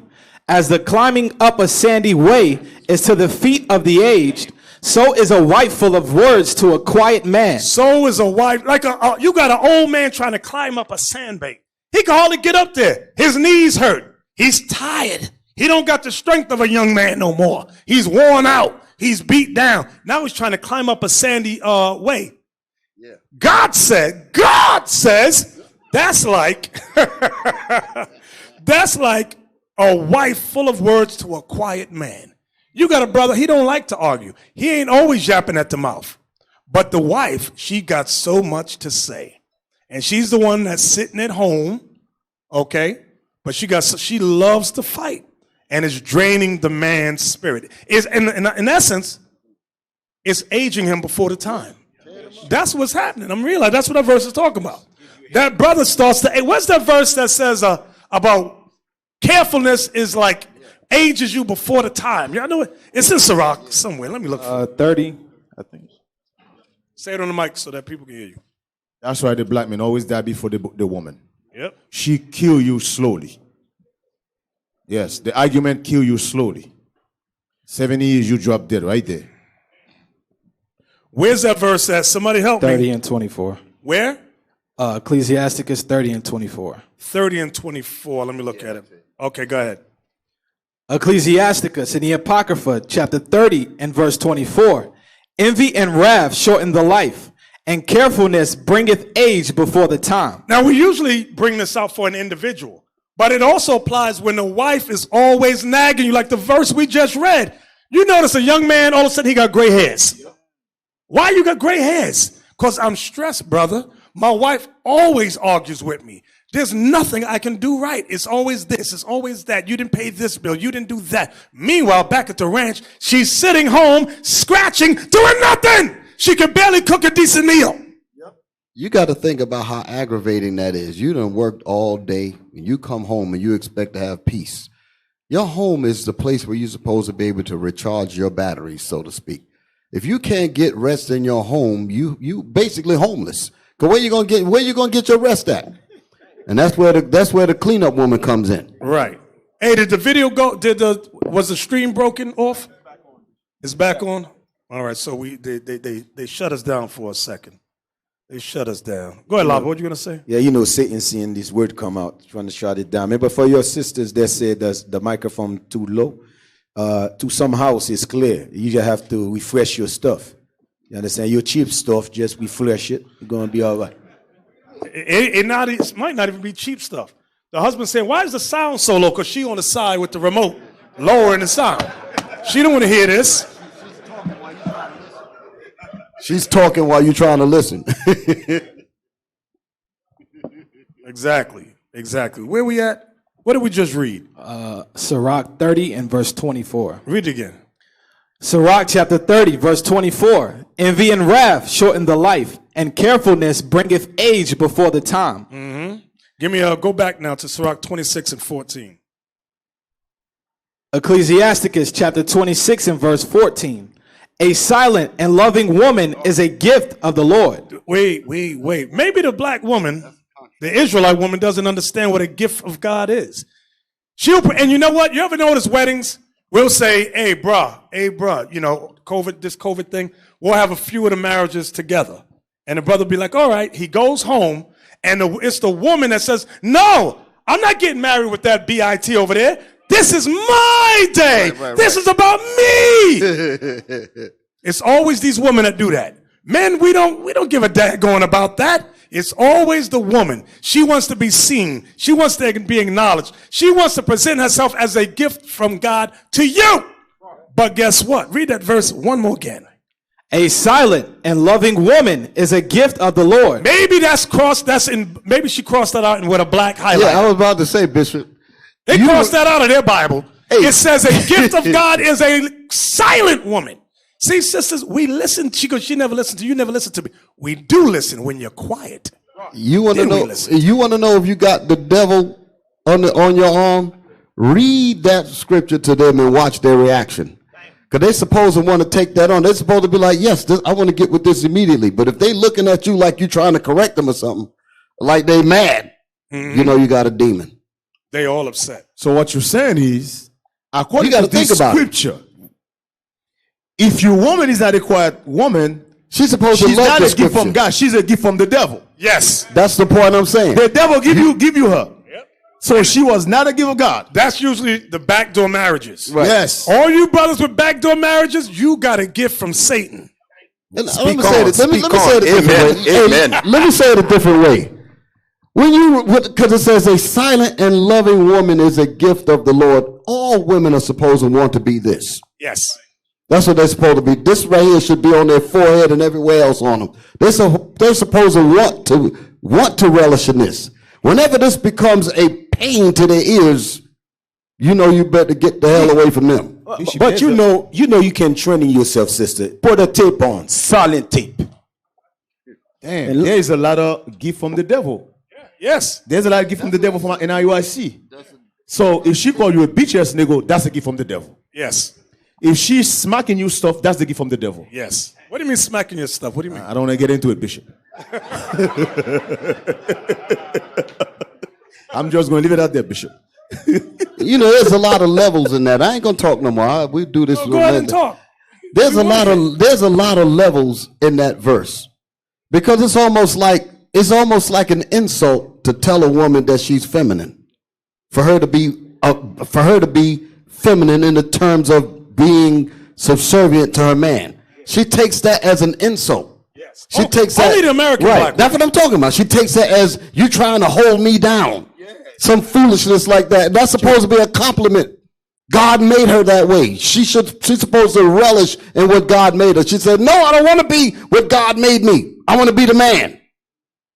That's totally out of order with the Most High. Yeah, my question, a lot of times these sisters don't understand, man. When you're out of the element of God, it's always going to be drama, man. Because think about it. That man that work, make sure you have a roof over your head, food, clothing. That man should be honored in his own home. But if you see that man, you keep troubling the man, what you think is going to happen to him? You understand? Or you calling the cops on that man. God forbid the cops take that man back in. Then who's going to pay for your rent? That's how stupid we look.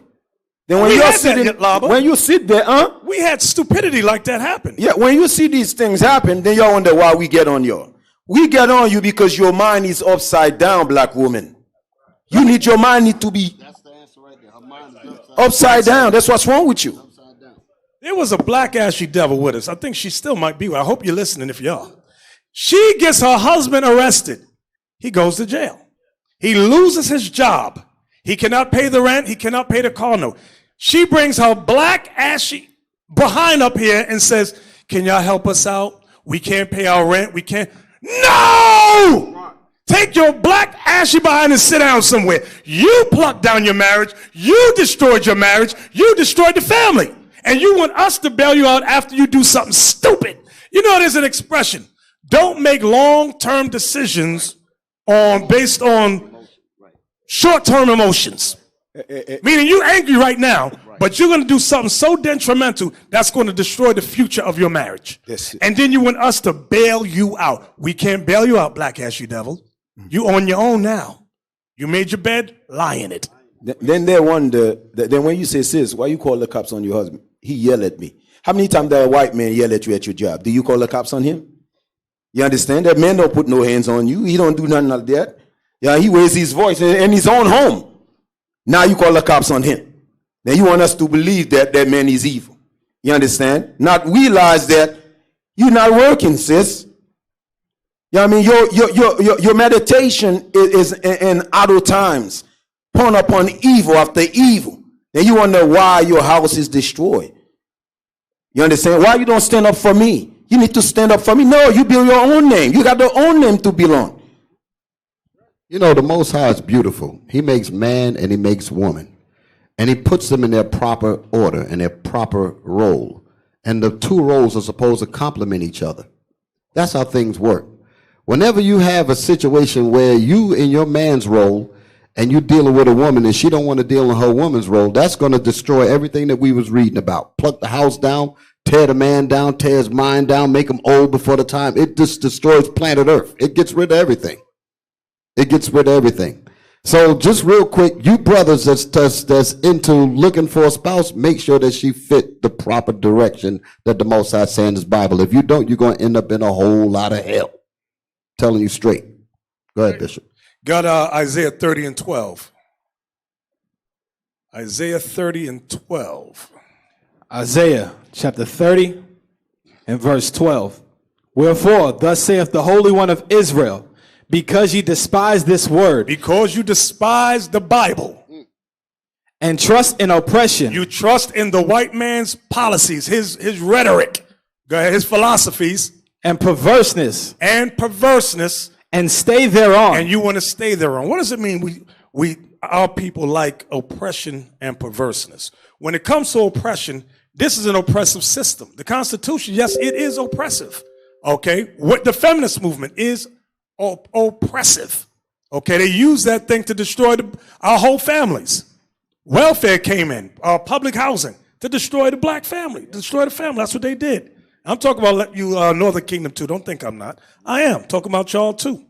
Okay? Our people trust in oppression and stay thereon. And perverseness, for example, they give out condoms. So why are they giving out condoms? So we can stay fornicators, we can stay adulterers, we can stay whoremongers and prostitutes and things of that nature. It's all perverseness. Okay? Now you get AIDS and die, and you're looking for AIDS awareness. You want a vaccine to cure, or you want some damn penicillin. You don't want to change your lifestyle back to what the Bible says. You trust in oppression and perverseness. Read on. Verse 13. Therefore, this iniquity shall be to you as a breach. You know what a breach is? A breach is a crack in our lives. That's what that breach is going into. It's a crack, a huge crack. Read it again.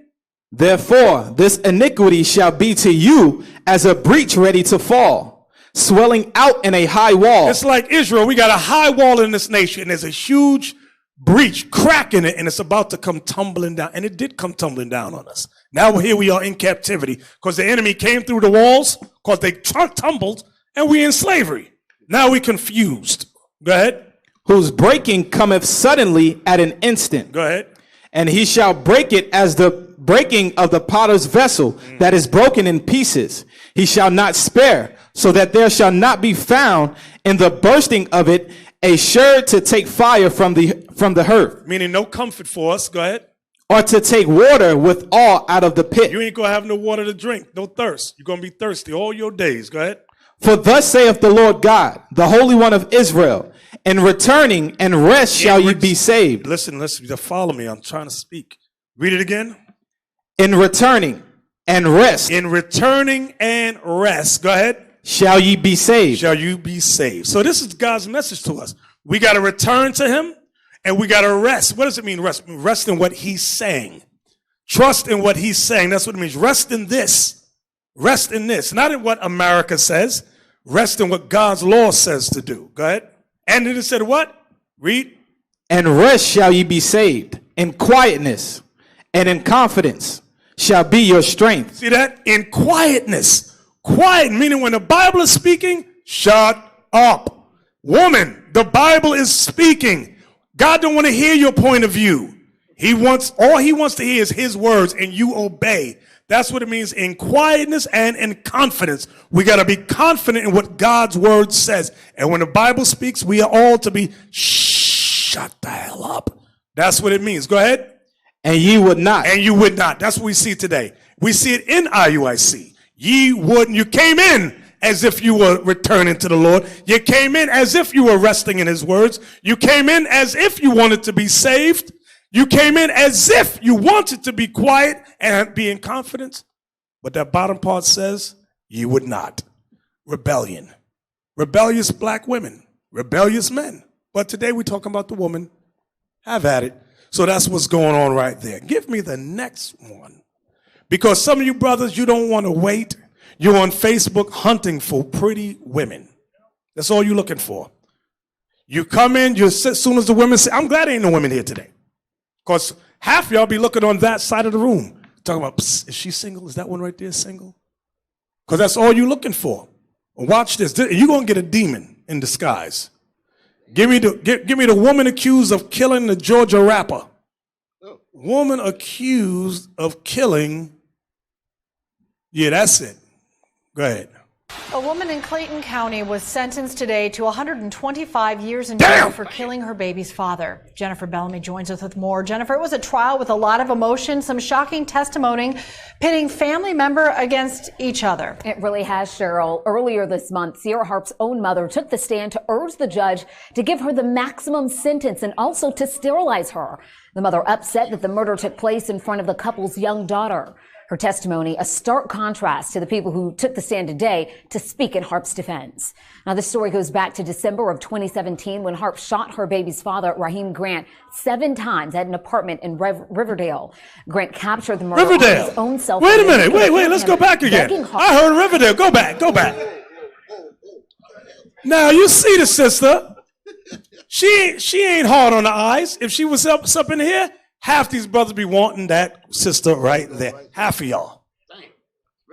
Redbone. Go ahead. People who took the stand today to speak in Harp's defense. Now, this story goes back to December of 2017 when Harp shot her baby's father, Raheem Grant, 7 times at an apartment in Riverdale. Grant captured the murder on his own cell phone, and you can hear him begging Harp to let him hold his baby just one more time before he dies. Harp said no. In court today, did y'all hear that? Wait, go back, because they didn't hear y'all. Something you was yelling. Go back a little bit. Go ahead. Own cell phone, and you can hear him begging Harp to let him hold his baby just one more time before he dies. Harp said no. In court today, Harp's uncle took the stand to ask the judge for leniency. He said Sierra Harp was sexually abused as a child, and that impacted her for the rest of her life. It's written somewhere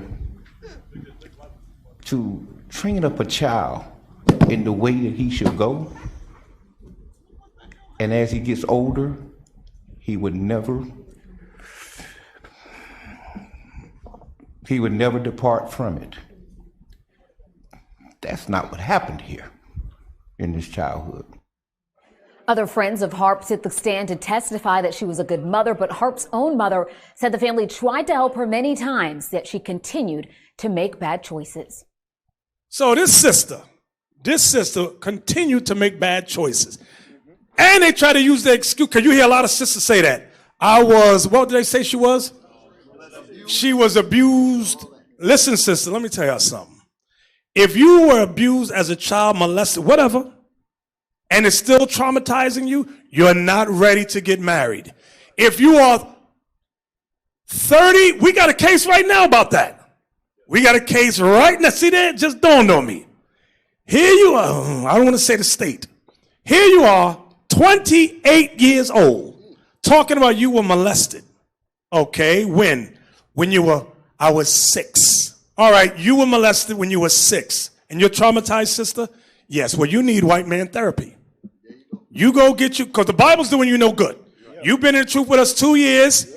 and it's doing you no good. You need to get on the white man's couch, put your feet up, and just tell him about all your woes in life.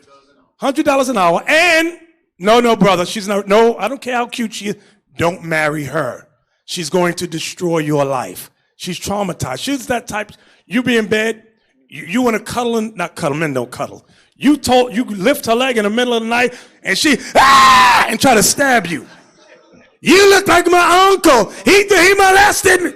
Don't marry her. She having flashbacks. She in the bed. No, get off me. No, don't marry her. Now I said 28. I'm being nice.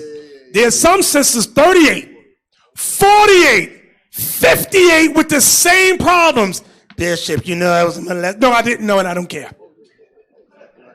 What do you mean you don't care? How old were you when you got molested? I was 12. How old are you now? 58. Well, shut the hell up. Half the men here probably been molested. You don't hear men going around telling, he touched me when I was young. We going to take that little molestation, crumble it up, put it in the box, and throw it in the ocean. And we're not going to talk about that ever again. Didn't they say them remember Bad Boys? When Martin Lawrence, you don't know what I'm talking about. Remember Martin Lawrence's character? He said he hurt back there. Because he got shot, but it didn't sound right. And he had ED, erectile dysfunction, Labaka. So he said, we're not going to talk about ED, no, your ED and whatever. We're going to put that on a piece of paper, crumble it up, put it in the box, and throw it in the ocean. We're not going to discuss that. That's how men mostly roll, but not women. I need to talk about my personal problems when I was 10. Then you don't need to be married, ever. You stay lonely and confused, sister. You just stay there. Sit in the corner, as a matter of fact, by yourself. Don't contaminate the other sisters either. I just want to talk. Here go to Titus 2 or the women. Let's all talk about problems. I got molested. Oh, you got molested. Oh, God, Jesus. My wife told me some crap like that. Well, sister such and such got molested. No, sister such and such got raped. I said, 2 in the morning. I jump up. What? Get the brothers on the phone. Get the brother. What school is it? I said, wait. How long ago was this? 25 years ago. Are you kidding me? I was in a good sleep. You know that sleep when you drool and you wake up. The hell? Make me mad as hell. I don't want to hear about this stuff 25 years ago. I got horror stories for days. You don't hear me telling my little problems when I was a kid. You don't know what I went through. The Bible said all your sin is forgiveful. All your ways is forgiveful. You understand? So now you're in this truth 3, 4, 5 years talking about you don't know. I don't need to know what you went through. Don't tell me what you're going through. Let's build in Christ. But that's not what they're about. Exactly. Let's get to part 2 of this courtroom drama here. Part 2, we go into the courtroom drama with the same lovely sister that y'all was lusting for. Wait a minute, we didn't talk about it. We forgot. Hold on. As her baby daddy lay dying from the 7 shots, he asked her, "Can I hold my baby for the last time in my life?" She said, "No, nigga. You can't make this stuff up." And some of y'all be crying because you had babies by these demons and she don't want you to see them. Bruh, just go have some more. The hell is this? Just go have some. The Lord will bless you with some more. Now, once a woman sees that the children is your weakness, she's going to use that. She's going to dangle that over your head. Let the hoe go. And tell the children, I love you. Kids, I love y'all.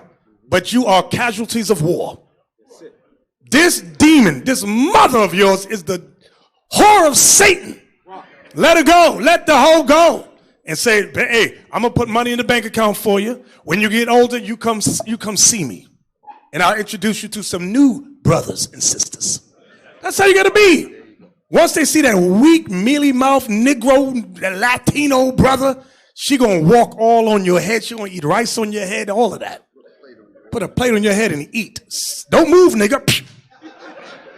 The hell is this? I'll be daggone. I'll let that happen. Never, ever, ever. Bishop, like you said, they're so demonic, they will make you believe you off. Exactly. That's how sick they are. They will make you believe you on.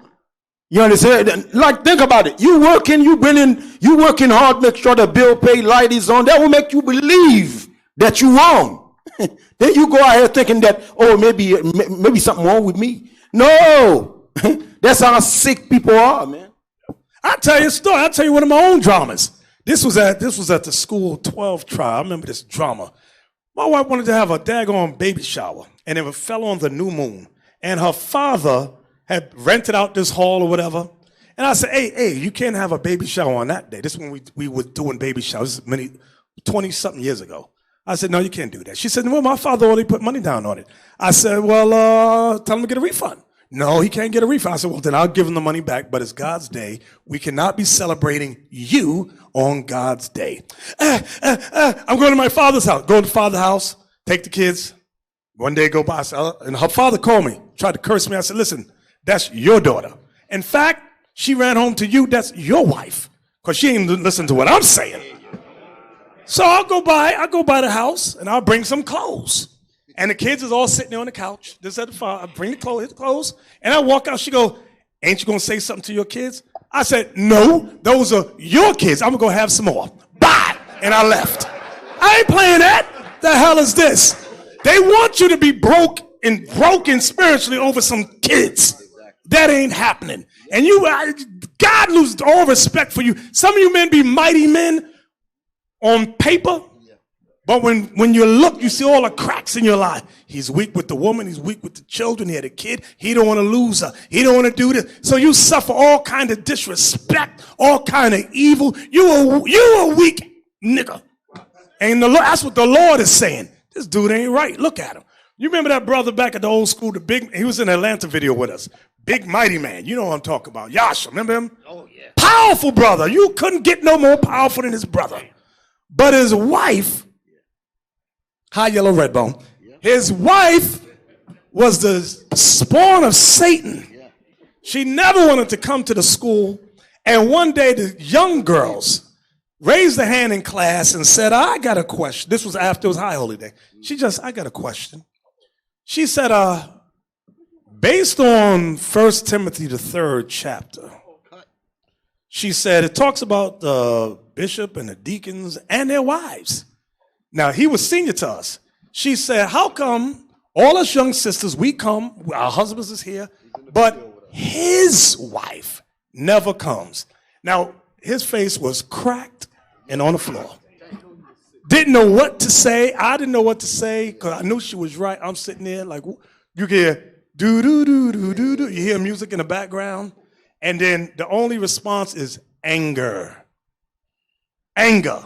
And as it turned out, he left the truth, left everything, just dropped it, kicked the Bible to the curb, got his wife and an evil child and left. And he seemed to be powerful. You know what I'm talking about. Remember, he helped start videos in his house and all that. We did all that. He helped start the Marshall Ariel production Yeah, was thing him. and all that. 12 Tribe production. He was over that. Yep, exactly. Powerful. And we remember at 1088. Yep. Brother, powerful brother. The way this brother this is different brother named Shamgar. Powerful. When he speak, you'd be like, how long this brother been teaching? They say he just been teaching 2 weeks, but he sound like thunder when he speak. His wife coming to Passover with yellow hair weave. And brother, why has your wife got yellow hair weave in the hair? Tell her wife, don't wear that. She mad. She says to him, if they talk about me and my hair weave, I'm never coming back. And you coming with me. And sure enough, you never saw them again. She said, nigga, get in the car. And he wasn't no small brother. This is a big, strong dude. You look at it, you think that, and that's his weakness, this damn woman. I ain't going to lie though, Bishop. She was one ugly Judite. Damn, I thought she was Benjamin. Why she got to be Judah? She was an ugly. Leave that brother wife alone. She all right. You just mean, brother. So I think she looked like Leah.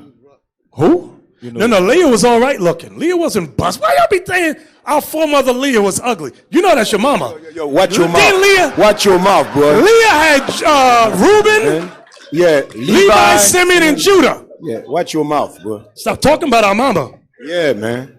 What the hell is wrong with you? You better put some respect on her. What the hell is this? So IT team, where was we? Oh, we was at this video. So my point was, she would, as the baby daddy was dying, she wouldn't even give him the give me a word. The opportunity to hold his daughter, baby, in his arms one more time. She said, no, that's some evil for you. And some of these women come in this truth, and they have not really changed yet, but you men be jumping on them right away. They got potential to be, no, I'm talking about they got potential to be good wives. But because they rush and do the back door thing, all the potential's gone. Now you meet this high yellow red bone sister right here, and you married to her, and she's shooting you and busting you upside the head and calling you all manner of names. Play on. This was something else. It was a startling turn of events. A mother took the stand during her daughter's sentencing and let her have it. Oh, yeah. Channel 2's Tom Jones is live in Clayton County. Tom, the defendant's mother. Wait, pause. The court to Remember we read the scripture. Even a child is known by their doings, whether they be good or whether they be right. So now mama comes in and she's going to tell you about her daughter. Go ahead. give her daughter the maximum punishment.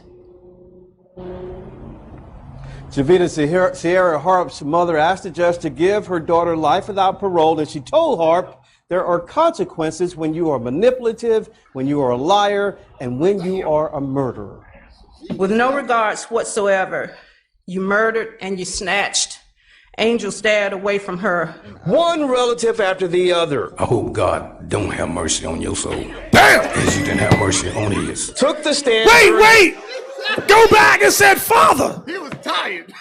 He was tired. This is the family. The aunt goes up. The daddy goes up. See, people, y'all know your kids.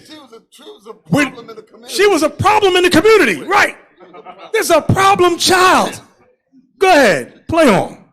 Angel stared away from her. One relative after the other. I hope God don't have mercy on your soul, as you didn't have mercy on his. Took the stand during this sentencing hearing for convicted murderer Sierra Harp. So we're asking that the court impose the maximum punishment. But none had the Wait, pause, stop! Harp.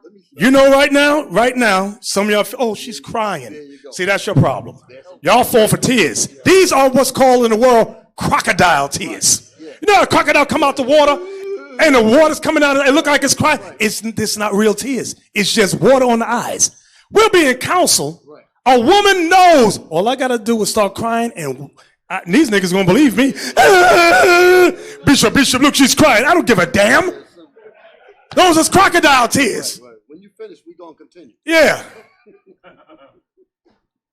And no, here go the sister already. So the man can do whatever he wants to the woman. Sister, what's her name? I just want to talk to her. Mariah Amita Israel. Sister Mariah, ain't nobody saying a man can do whatever he wants to the woman. But right now, we're talking about black, ashy devil sisters. And if this is not you, if you are a quiet, loving sister, this is not about you. Here, Sister Mariah, here. Get rid of your tears. Here. Yeah, Tito, get her a tissue.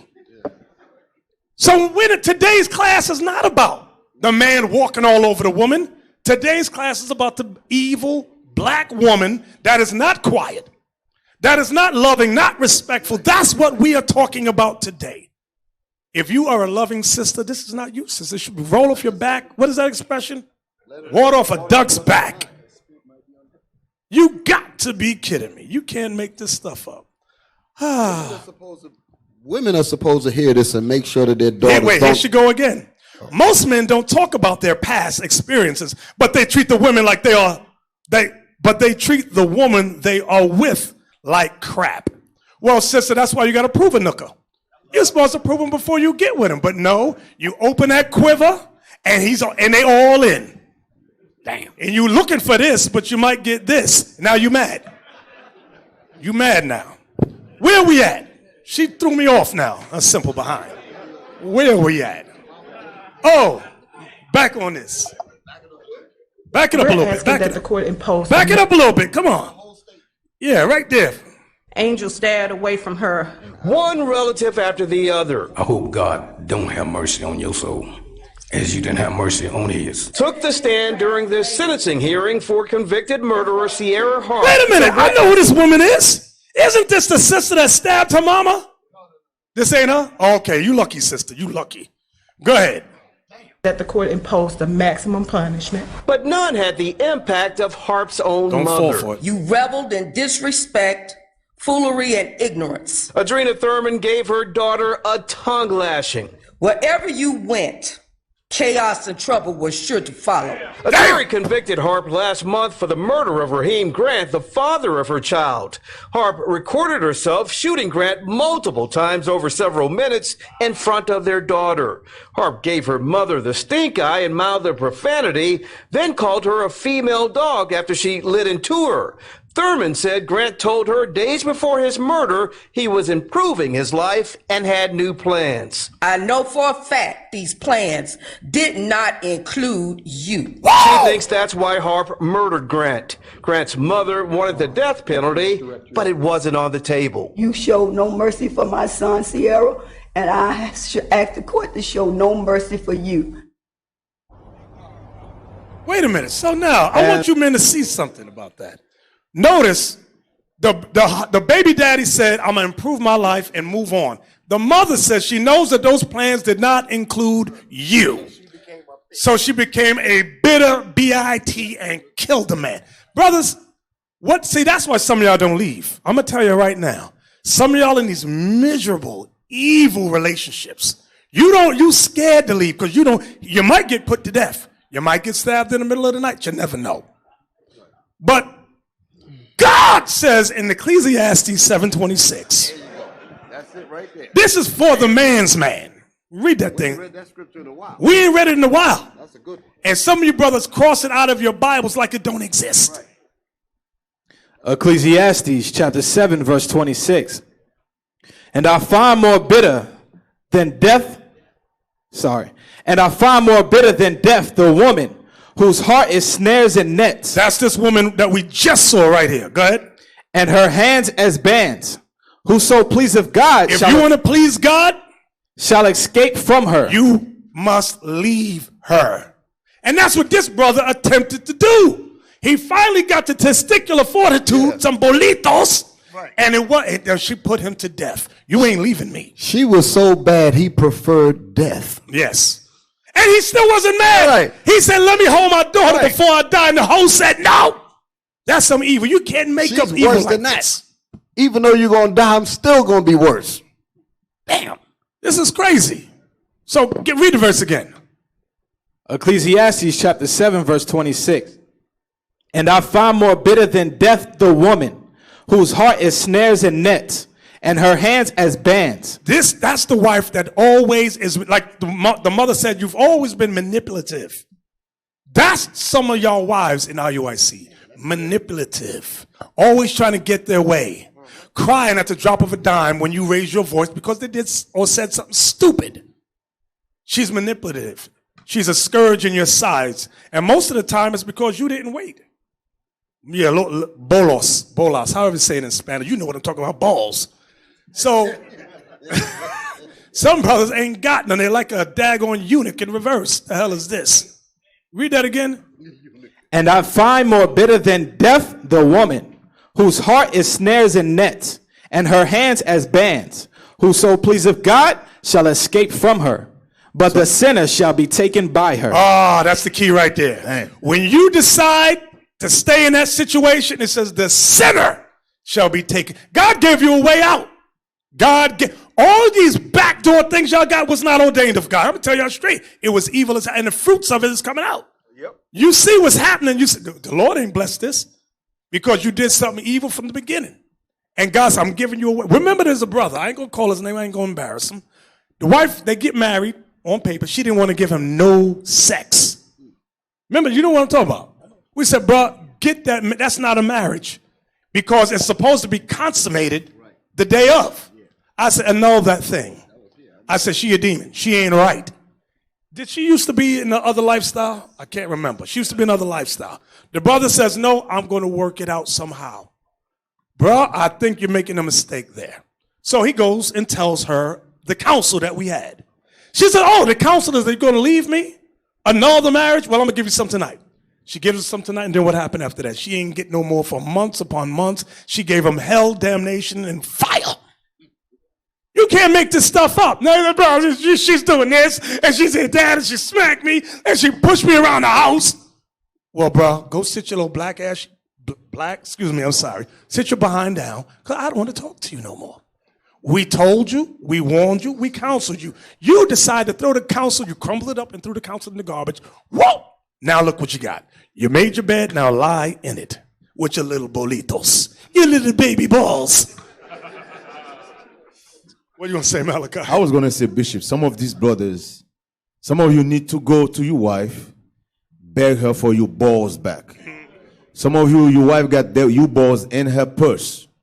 Some of you got one balls. She got one, you got one. You need to beg for that other balls back.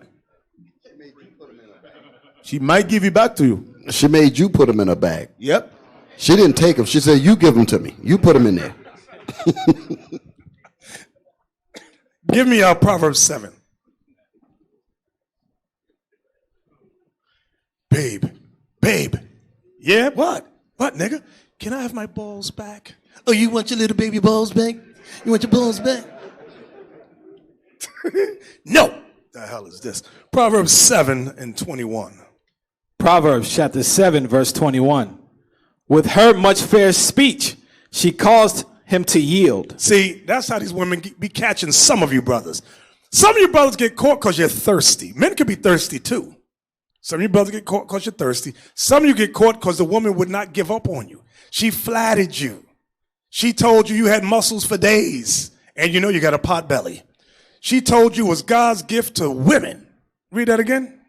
With her much fair speech, she caused him to yield. With the flattering of her lips, she forced him. Yeah, flattery. That's flattery is evil. I'm telling you right there. A woman flattering you, your wife's supposed to flatter you. Yeah, that's all right. But a woman you don't know, when she flattering you, she wants something. Read on. He goeth after her straightway. In fact, all women flatter you when they want, even your wife. If she wants some money to go shopping, she's going to flatter you and tell you how great husband you are. But some black women have not learned the art of flattery. Some. How to compliment you, how to make you feel at ease, how to do you right. She ain't learned that thing. Daughters learn that too. Yeah. Oh, you're the greatest dad. Yeah, daughters learn that. Dad, you're so great. Yeah, thirst buckets meet thirsty travelers. That's exactly it. She thirsty, you thirsty. Y'all meet together in hell. Read that again. He goeth after her straightway, as an ox goeth to the slaughter. Mm-hmm. You're like an ox that goes to the slaughter, because she's going to kill you. Go ahead. Or as a fool to the correction of the stocks. You're like a fool that goes to the correction of the stocks. Prison. Go ahead. Till a dart strike through his liver, as a bird hasteth to the snare. You're like that bird that flies into a trap. That's what a snare is. Go ahead. And knoweth not that it is for his life. And knoweth not that he's about to be Kentucky Fried Chicken. Go ahead. About to be eaten. Hearken unto me now, therefore, O ye children, and attend to the words of my mouth. Let not thine heart decline to her ways. Let not thine heart decline to her ways. Go ahead. Go not astray in her paths. And go not astray, and don't be following after her. Leave her. That's why you tell you, brothers, let her grow in this truth. She just got here. Let her grow. She ain't got no root in this truth, but you're jumping all over her. Okay, you're going to get a demon. Go ahead. For she have cast down many wounded. She's cast down many wounded brothers. If you check her, what is that called? Her rap sheet. Her what? Her vag. They said the mileage. Vagifax. Dag. Check the mileage. Like a Carfax, she got a Vagifax. Check the mileage on that car. You see all kind of men up there. Potholes and everything. Potholes in the. It says, for she has cast down many wounded. If she's been married before, why did he leave you? Why did he put you away? Or why did you leave him? Let's hear it. I want to know.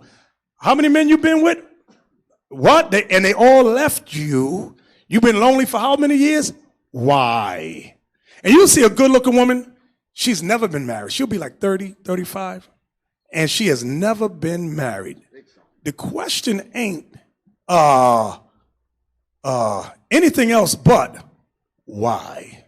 How come nobody snatched her up? Is it because her circle was small and she was always around evil people? Maybe, possibly. Or could it be she's on the crazy side? Like, remember, what's that pretty girl in Hollywood, the black girl? Halle Berry. Eric Benet. All kind of men said, this woman is crazy. Who? Say it on the mic, please. I can't. David Justice as well. Wesley Snipes was with her? Oh, I didn't know that. Wesley Snipes. And they all said the same thing. She's crazy. As good looking as she is, she's crazy. Those are some IUIC sisters. I'm not making a blanket statement and saying all IUIC sisters. But some of them that come through these doors are very pretty. But they're just like Halle Berry. They have mental issues. They need white man therapy. Some of them need medication. They're on Xanax, No-Dose, and all kinds of pills. She's not ready to be married. Leave her alone. Read that again. What verse you at? Verse 26. For she have cast down many wounded. Yea, many strong men have been slain by her. It don't matter how strong you is. She gonna put you to death. She gonna crush your soul, destroy your spirit. That's like we read in the Apocrypha. Chapter 25 about the old man. Right. She gonna wear you out. She said, I don't care how big you are, how strong you are. She gonna destroy your soul, your mind. Read that again. For she have cast down many wounded. Yea, many strong men have been slain by her. Her house is the way to hell. You see that? Her house is the way to hell. Go ahead. Going down to the chambers of death. Bro, you going down to the chambers of death. You dead. You married that sister, bro, you dead. You've entered hell. That's what you've entered. That's some messed up stuff right there. Okay. Get me Isaiah 58. We're almost done. What do you say? You got to think about that. The man had a baby with the woman, and the woman shot him to death. 7 times. And did not want even to allow him to hold the baby that he produced with her. And she videotaped. And she videotaped it. That's worse than any kind of death you can think of. Yeah, that means she set the whole thing up, Bishop. Yeah. For you to sit down. And, I forgot this. They tried to use, we did cover that. That she was molested as a child as an excuse to get her off. Yeah. And he tried to pull a Bible scripture that cut him. Because you was the uncle, you should have saw that little demon when she was young. The mother saw it. The mother brought her all the evil she did she said you reveled in, what did she say? You reveled in what? In lying. You reveled in evil. She rejoiced in that stuff. She loved it. Wherever she went, she brought chaos with her. That's what her mother said. And you meet sisters like that that come in IUIC. She probably disobeyed her mother all throughout her growing up.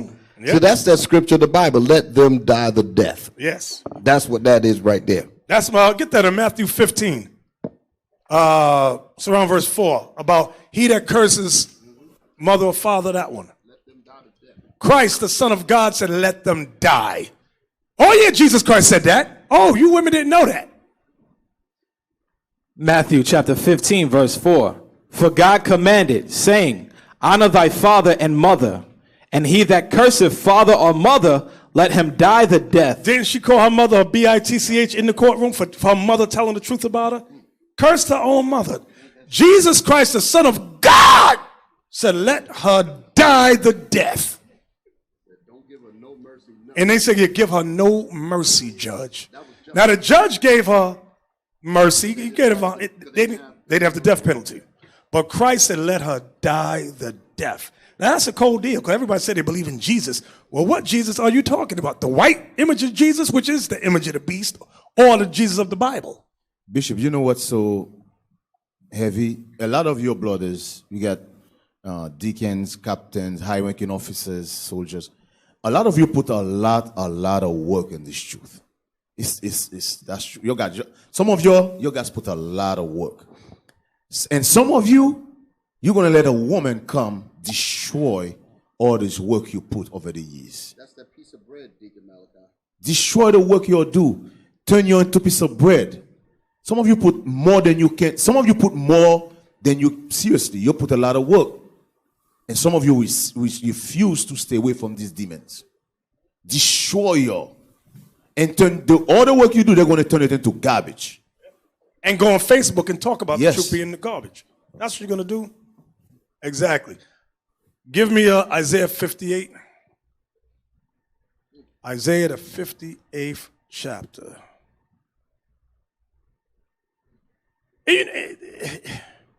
It's amazing. Brothers say it's admirable when, see, that's what proving is about. You got to learn the woman, find out, and you got to find out if she's on, find out, one of the questions I need to ask these women is, are you on medication? And if so, what type? You want to know these things because some of them might be psych meds. Psych meds is the kind when you don't take them, she see things. Yep. And she becomes very violent. She's not marriage material. I'm telling y'all straight. She sees things. She sees you coming through a door right now with a knife. She's going to get her gun and protect herself against you. Meanwhile, you're just laying in the bed sleep. Now you filled with all manner of bullet holes because you married a psych patient. What are you going to say, Labo? I mean, some of them, there was a brother in the world. She was putting out, Bishop. What? She was putting out that her family didn't want her. Their brother take her in. You understand? And then guess what she did? That the brother used to have a dry cleaner. She take it all. Charged their brother with 2 kids over $100,000. You understand? That's what they do. You understand? You take them in because out of love. You say, you know what? As a sister, I'm going to do that.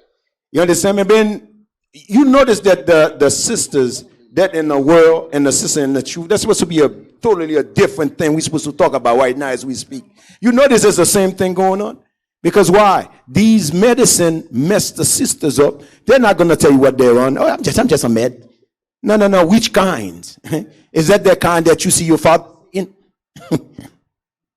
You know what was amazing about the video that we looked at in the courtroom?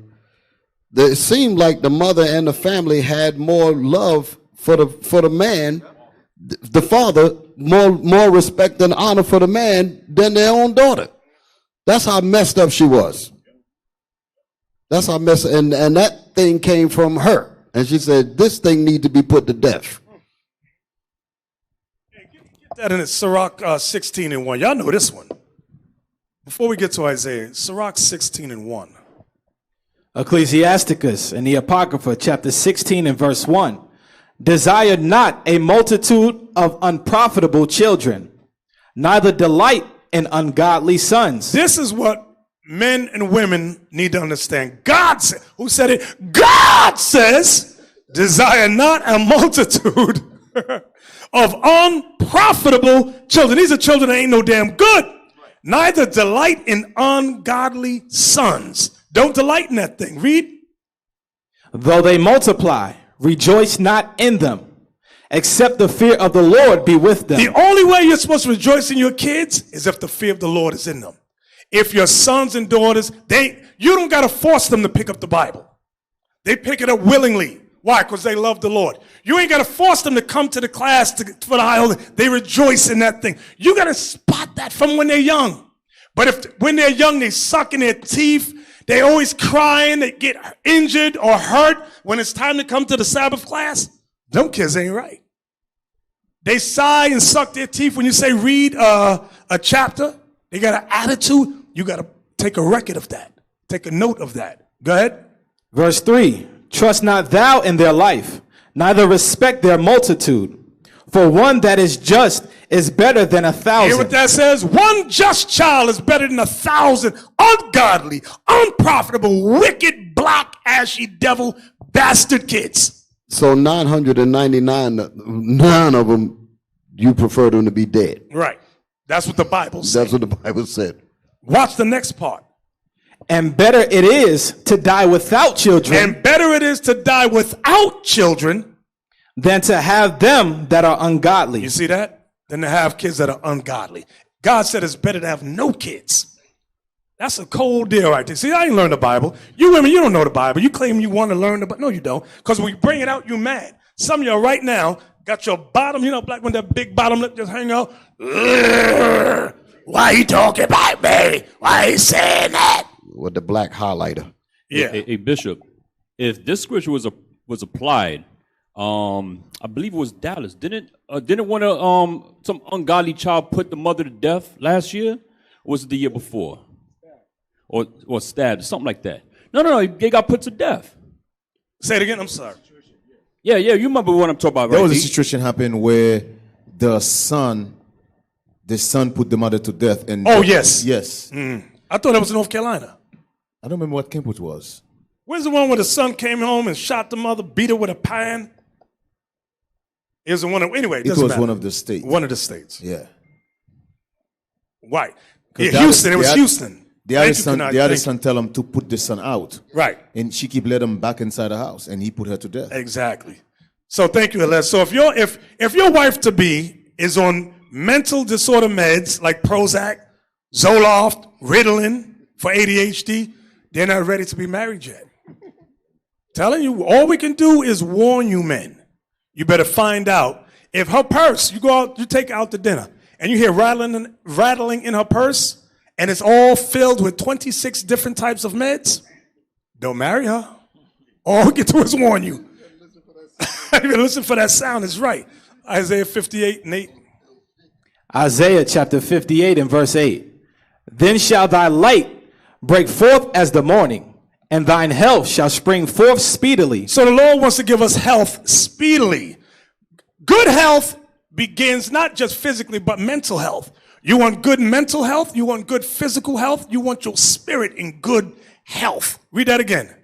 Then shall thy light break forth as the morning, and thine health shall spring forth speedily. Now, I asked you to remind me about something about health. Oh, when y'all get a chance, right. The Zion Review had a good episode on a good lesson. You remember? Yeah. Do y'all know the show that I'm talking about? Amasa, I'm sorry. Officer Amasa. Do y'all know the program? Can we put a thumbnail up there real quick so the brothers will know what we're talking about? For Zion Review. Yeah, it airs. I watched it the other night. It was an excellent program. It had a lot of vital information in it, especially about health. Went into several different topics, but it was definitely a educational, awe-inspiring. I think it's on video. IUIC events. Yeah. That's why I saw it. Yeah. It's called Zion Review on IUIC events. Yeah, that one right there. Yep.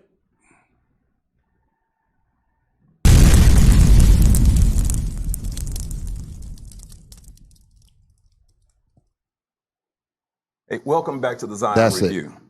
Hey, joining me today, our guest is an extremely intelligent man. He's a doctor of medicine. He's well-traveled, traveled the world, and he speaks 4 different languages. Ladies and gentlemen, let me introduce you to Dr. Emmanuel. Thank you. Welcome to the show, sir. Pause right there. So that's Officer Amasa and Officer Emmanuel. Okay, so the episode's really good. They have a series going on that's excellent. So if y'all get a chance, just take a look at it. He deals in this episode. They deal with COVID-19 from the Western point of view, meaning Western, meaning the medicines that Esau puts out. He comes from that standpoint. He is a medical doctor. All praises to the Lord. So we need that thing in Israel. Absolutely. All praises. All praises. Excellent show. And that particular episode, you will not forget it. It's off the chain. Yes, exactly. Okay. Isaiah 58 and 8 again. Then shall thy light break forth as the morning, and thine health shall spring forth speedily. That's what we want. We want our health to spring forth speedily. Go ahead. And thy righteousness shall go before thee. The glory of the Lord shall be thy reward. No, it doesn't say reward. Y'all know what a reward is? Meaning we had the kingdom at one time. We lost it. We're going to get it again. That's the reward. So I ain't talking about the other nations because they never had it. This is for us, the reward. Go ahead. Then shalt thou call, and the Lord shall answer. Thou shalt cry, and he shall say, Here I am. If thou take away from the midst of thee the yoke, the putting forth of the finger, and speaking vanity. So the Lord wants us to put away from the midst of us the putting forth of the finger. Well, the reason I'm not good marriage material is because of this guy molested me 25 years ago. No. The reason you're not marriage material is because you're a crazy bee. That's why.